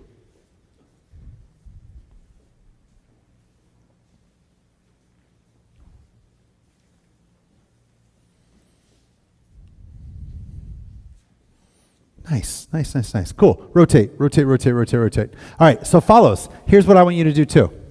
So follows. I want you to make sure that as you take a step, and leaders, same thing. So I say both legs are doing something at the same time. Both legs are doing something at the same time. Does anybody know what it is? What are both legs doing at the same time? Pushing, pushing. Yes, they're supporting you, that's true. Right, but they're pushing. So both legs are pushing at all times. The only time it's not pushing is if it's moving. So if my leg strikes, this leg is pushing and this leg is pushing. Both legs are pushing at all times. Both legs are pushing at all times. So when I go to take the step, this leg's pushing, this leg, both legs are pushing, pushing, pushing, pushing, pushing, pushing, pushing, pushing, pushing, pushing, pushing. I don't have one leg that pushes and then the other leg catches. Does that make sense? So I don't go where this leg pushed. And the reason why is one defines direction. One leg, the pushing leg, is going to push me to the direction I'm going to go. One defines direction. What does the other one define? Speed or rate. So one defines the direction I'm going. The other defines how fast I get there. Did you all get that? So one defines direction. The pushing of this foot defines how fast I get there. Yeah? Cool? So as I strike, as I take my one, I'm pushing. How fast I get to my one is going to be relative to the amount of push on my strike. Now follows, as you take your one, I don't want one to happen. I landed with no push. Did you see that? 5 and 6, 1, no push. 5 and 6, I want to make sure that as I strike, I am pushing because I'm going to maintenance how fast I get to that foot. So 5 and 6, push, there's a push going on there. Both legs are pushing at all times. You with me on this? Cool, let's try it again. I just rotated you, right? Right, cool. Hi, Michelle Kincaid. How are you? Michelle and I go way back. So, put your weight on your right. Free up your left, that's the leaders. Follows, make sure as you walk to that right foot, you're pushing, ready, go. Walk, walk. Again, ready, and walk, walk. All right, leaders, you tell me. Tell me. Watch. Ready, and what's already bad? Right, and what hasn't happened? Yeah, I haven't moved this leg. So when I do it slowly, and I tell you to go here, and I tell you to go like this, you all do it right, every one of you. And then when I just said ready and, right, this whole row, as I watched you all, went, and that foot didn't clear. I get it. You're going to have to unlearn this habit. I understand, right? I couldn't see. I don't have eyes behind my head, right? But so from here, I want to make sure that my left foot clears, because what has to have somewhere to go? My head. My head has to have somewhere to go. So make sure your left foot gets moving. It's because we get stuck, leaders. 5 and 6, both feet are stuck and we're moving. And this foot's stuck. Got to get that left foot moving. Get that left foot behind you, leaders. Let's try it. Ready, prepare the right foot. Go to the right foot, follows to the left. Left foot defines direction, push to it. Push. Good. Keep going. Triple step. Do it again. Clear the foot. 1, 2, 3, and 4. 5. Keep going. 1. Clear the foot. Oh yeah, let's stop. So we'll try it again. I'm going to give you 5, 6, 7, 8, and you're going to try this. 5, 6, 7, go. 1, 2, 3, and 4. 5 again. 1, 2, 3, and 4. Clear the foot right now. 1, 2, 3, and 4. Clear the foot right now. 1. Good. 2, 3, and 4. Clear the foot right now. 1, 2, 3, and 4. And clap and rotate. Clap and rotate. Nice job. Actually, jump into the rotation. So you'll hang out here. Hi, how are you? I didn't know you were going to be here. You're like, whatever. All right, so let's try it. Same thing. 6, 7, go. Stop. 6, 7, see release. 6, 7, go. 1. I'm seeing this. 6, 7, 8. If you get to that freaking heel before you release a foot, you're dead in the water. I need you controlling your step. Try it again.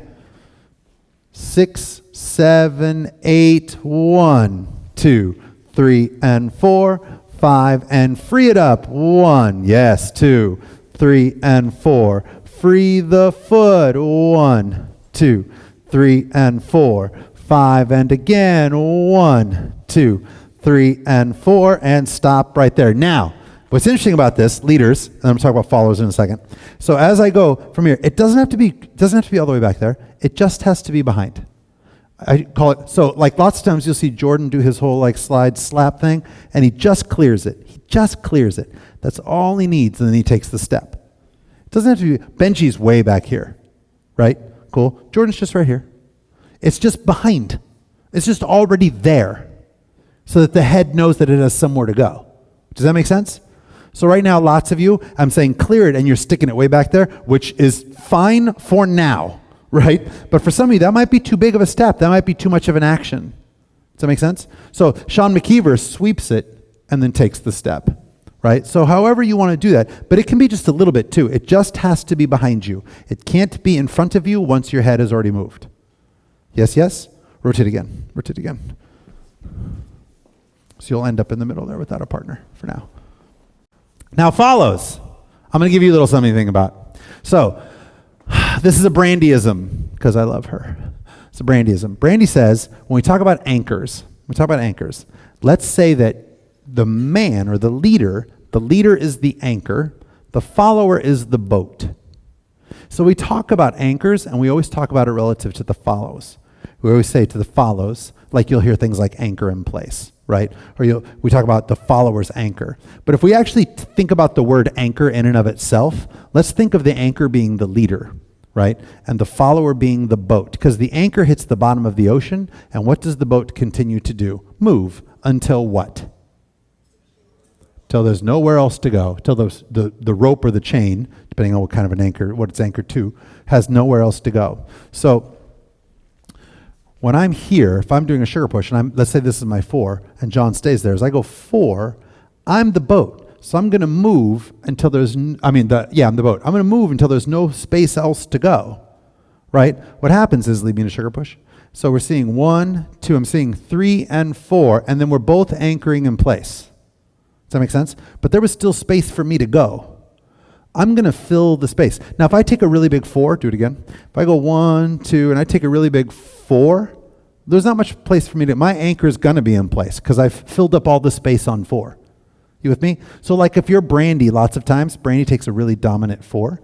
So she's filled most of the space on 4. So her anchor is almost always right in place. Sarah Van Drake takes a very small 4.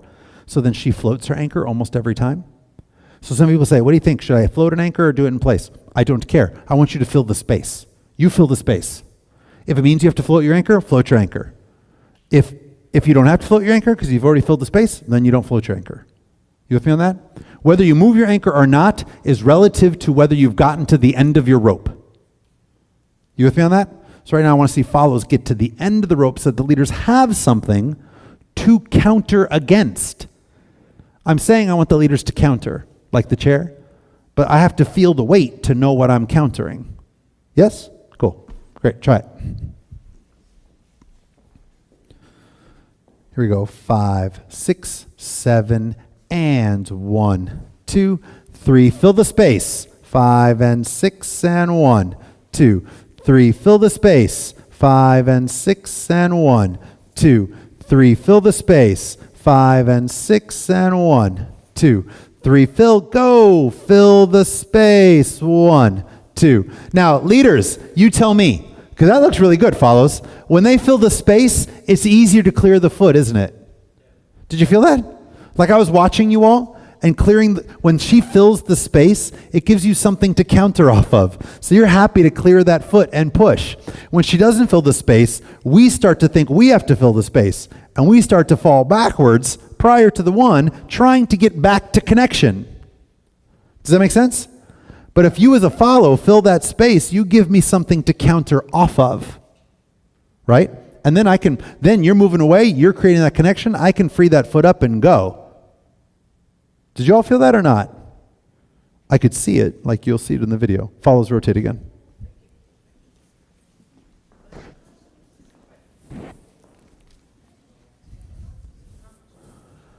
Here we go. 5, 6, 7, go. 1, 2, 3, and 4. 5 and 6 and 1, 2, 3 and 4. 5 and 6 and 1, 2, 3 and 4. Clear the foot, fill space. 1, 2, 3 and 4. Clear the foot, fill space. 1, 2, 3 and 4. 5 and stop. Here's what I want you to do now.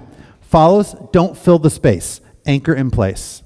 Anchor in place. Step the 4 and then stay dead in place. 5, 6, 7, go. 1, 2, 3, and stay there. 5 and 6 and 1, 2, 3, and stay there. 5 and 6 and 1, 2. Harder to clear the foot, isn't it? Leaders, do you feel that? It's actually harder for us to do the thing we're supposed to do because we don't have a weight to counter off of. Now, so that means that when I'm dancing with the follow and she anchors in place, I don't counterweight? I don't do that? No. What will I do? I'll back up my anchor. That only gets to happen how many times to me? Once. Only once does she anchor in place and there's empty space. The very next basic I do, I'll back up to create the room for that to happen. Does that make sense? Because I know that we have to have the counter in the connection for it to feel good for me to take the appropriate step. Does that make sense? By the way, follows, it probably didn't feel as good to you either, did it? Right? So, Brandyism, follows responsibility is to do what? Fill space with time and movement. So the follow's responsibility is to fill space with time and movement. What's not her responsibility, or the follow's responsibility, I should say? What's not? The redirection. Redirection, not your responsibility. What also isn't your responsibility? Setting the parameters of the space. I set the parameters of the space, and I redirect. You fill the space with movement and time. The music helps to dictate the time, how much time you have, right? And then you put movement to that time as well. So once this is set, here the space has been set, right? So let's bend this elbow. So the space has been set. So she has more space to fill. Go for it. So back up. So she'll fill that space until there's no more space left to fill. You with me on that? But I have to set the space.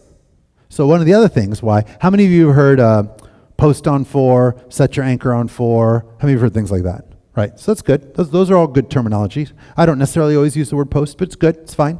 So like the idea there is, I have to set the parameters of the space. So Michelle, let me borrow you for a second. So if I'm a bar, right? Right, wrong. Sorry. That's after class, right? Exactly, cool. Or before competition. So bend the elbow. Right, so if Michelle's backing up, and I'm moving with her, she doesn't know the parameters of the space, right? Until I stop. Once I stop, now she can continue to back up until she feels like, okay, that's as far as she can go. So if she were here and I stopped, she would have room to back up. She would understand the parameters of the space because I stopped. Does that make sense? So as she moves, as we were to bend the arm, there we go, and we were to walk at the same pace, eventually I have to stop so that she understands the parameters of her space. But then her responsibility is to fill the space. Here's what happens though. When I stop, you stop. This is what happens most of the time in our dance. So where the leader stops, the follow stops, right? Instead of the follow filling space. So the idea would be here, if Michelle's the leader for a second, so we're going to use compression. So if she were to just slowly straighten her arm, and I go this way, great. So now, as you slowly straighten it, at some point stop. She stops, I stop. What actually should happen is when she stops, I continue to fill the space provided. I fill the space provided. But follows are kind of taught, when the lead stops, you stop. No. If the lead stops, there's probably still space for you to fill. Does that make sense, follows? Hello? Right? So just because this stops, if you haven't completed your arm journey, that doesn't mean you should stop. You should still complete your journey to the end of your anchor. Yes? Cool, great. Let's try it. Yeah. So I've heard so many things about the arms never supposed to be like fully extended. Right. Then you got nowhere left to go. So where does that come in? Okay. Right. All right, so go like this. Go like this. Or go like this first. Right, so here. Right. So from here. Actually, if you take your arms and put them to your side, right, there's a little bit of a bend in your arms. Lock your arms. That takes a flexation of the tricep, right? So just let that little bend happen. Put them in front. Great. Lift up. Great. So that's about the furthest extended that I let my arm go, right? Just out there. So as a leader, if you drop your right arm, there you go. Great. So that's about as far as you can go. Can you go to there? Sure, of course you can, right? So, but about there, right? So from there, put your hand at your wrist. Let it come towards, let it come towards, let it come towards, let it come towards, right to there. That's about as far, till it hits your stomach. Make your hand hit your stomach. That's about as far back as your hand will go. So anybody remember what I call those? Points of no more, right? That's the point at which I go, no more, that's it. I don't give up anymore, right? If we're here, so if I'm at my point of no more and you walk backwards, I'm just going to walk forward. I don't give up any more of my arm. Does that make sense? So if I slowly walk towards me, so stop right there. So that's it. That's my point of no more. If you walked towards me still, I would go backwards. Does that make sense? So, but I have a range of motion in between those 2 points, right? So here, walk backwards. So I have here, stop right there. So that's it. I would continue to, if you continued to go ahead, I would walk with you. Does that make sense? So when I lead a follow, if I'm leading a follow, and she really runs on her 3 and 4, and let's say right there. So I'm done. I'm at my point of no more, right? Put your weight on this foot. Great. Now take your 5 and 6 and pull even more. Go. I'll go with. So what? Like, I don't care. People are like, what do you do? What do you do when she continues to pull on 5 and 6? Go with her? That's not brain surgery. So you just go. But we're like, but the rules say, no, that's stupid. Like if she's pulling on me, go ahead. I go with her. I don't give up more of my arm. I don't go, but I'm supposed to stay here as she pulls. Does that make sense? But we haven't set in our head that we have to stay in the one place. My goal is to keep the kite in the air. How many of you heard me say that before? All right, my goal is just to keep the kite in the air. And if I have to walk towards the kite or back up away from the kite, I'm just trying to keep the kite in the air. That's all. You with me on that? And I have my points of no more. So as she moves away from me, I get to my point of no more, which is going to lead me to the next thing we're going to talk about for the next, because we started late. Great, thank you so much. So do a couple of sugar pushes. Ready? 5, 6. So 5, 6, on 5, 6, 7, 8. By 8, leaders, we should be preparing our right foot, and our left foot should have cleared. 5, 6, 7, 8, 1, 2, 3, and 4. Clear the foot, fill the space. 3 and 4, fill the space. 1, 2, 3, and 4. Fill the space. 1, 2, 3, and 4. And stop, clap, and rotate. Nice job. That was good. Really good. All right, do me a favor. Right now, leaders, turn around and grab one chair and bring it out for your follow.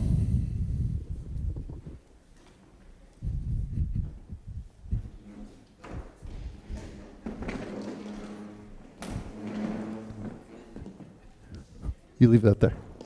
So here's what I want you to do, since you don't have a leader. Leaders, you're going to do this. So we're going to do this a couple of different ways. The first way is Maria's going to have completely extended arms, not just to her point of no more, right? She's going to commit her weight back in her hips, right? And I'm going to, with my arms, ease her to sit down. I'm going to soften her landing to the chair. Does that make sense? So I'm going to use something called what? What do I call that? Resisted release. Resisted release. Say that. I'm using resistance, but still releasing the arm to ease her into the chair. So watch again. From here, she has extended arms, and I ease, go ahead, and I ease back, and I ease back, and I ease back, and I ease back, so that I soften her landing. But she's committing her weight to it. Like I'm doing this, I'm helping her to do this, right? Try that. You don't have a leader, so hang on. You don't have a leader right now, right? So follows in front, extend your arms, right? And use, now leaders, you should have some bend to your elbows because you should be able to have some give, and then help her down. Go for it. Help her sit down. If she clumps at the end, something happened. Right, it's a trust exercise.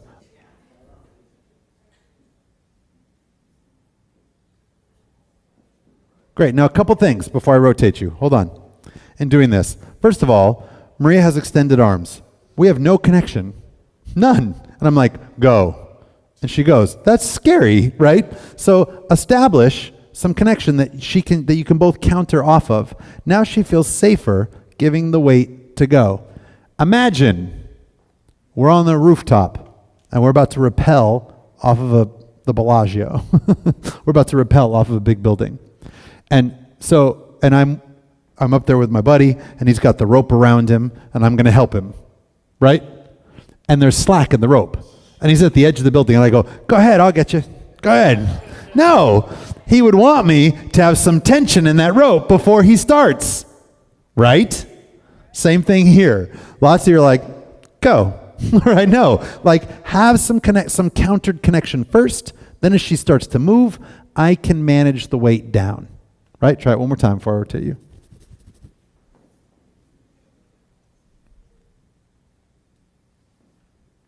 That's better.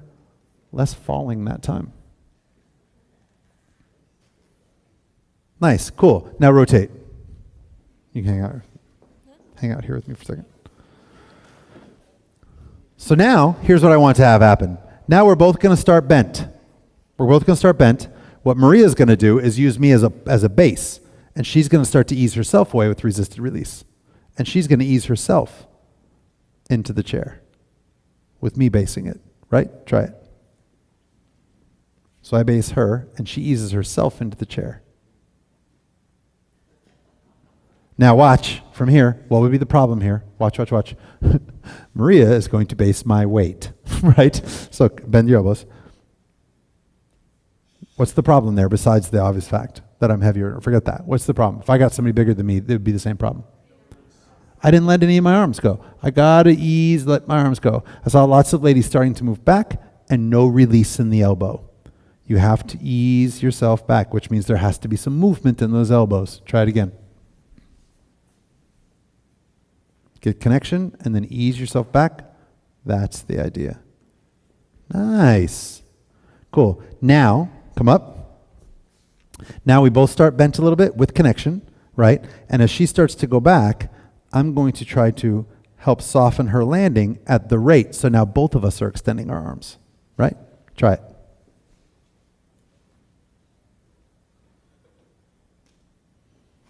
Nice. So what actually happens for me when I'm dancing socially, as a follow goes, I tend to ease the landing of the anchor, just like I just did there, right? With resisted release, I tend to ease the ending of the anchor, exactly as I just did there. So no matter what's happening, I tend to ease the ending of it, just like you just did. Does that make sense? So sidestep the chair a little bit and lead a couple of underarm turns or sugar pushes, either or, and feel that resisted release, that same feeling of easing her into the chair that you just did. 6, 7, go. 1, 2, 3, and 4. Ease into the chair. 1, 2, 3, and 4. Ease into the chair. 1, 2, 3, and 4. Ease into the chair. 1, 2, 3, and 4. Ease into the chair. 1, 2, 3, and 4. Ease into the chair. 1, 2, 3, and 4. Stop, clap, and rotate. Like the beginning guys, like leading so fabulously. All right, listen. I just want to say something. So there's lots of levels in here. All right. So there's a few, 3 or 4, like novice leaders in here, and I'm seeing you right now lead beautifully. Because there's no pull, there's no negative action, you're softening your landing. Like it looks so good when I see you go, wah, right? 3 and 4, and I'm seeing you soften the landing, clear the foot, move the system, as opposed to 5 and 6, 1, 2. That looks different, doesn't it? 5 and 6, 1, which is sadly how our system teaches you to move, right? That's how our teaching curriculum seems to has holes in it, right? So we're trying to fill those gaps, right? Try it one more time. I just rotated you, yes? Great. Do me a favor. With this person first, go through the 3 chair sitting. 1, hold on. So there's 3. 1, bend your elbows. Oh, sorry, straight. 1, I manage her entire weight down with straight arms. 2, she manages her own weight down, right? 3, I try to time her movement with her. Yes? Try all 3 of them real fast. On your own, and then just step to the side and start doing basics.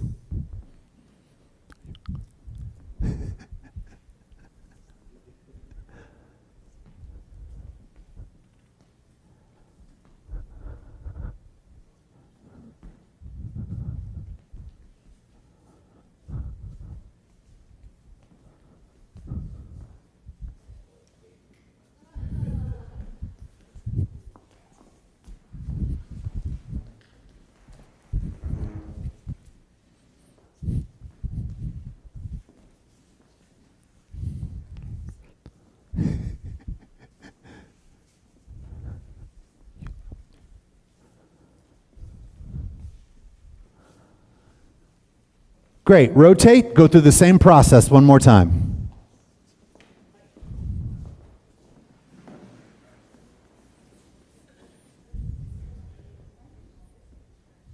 Go ahead.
All right. Rotate one more time. Of course. Excuse me. Do it again. Go through the steps, all three.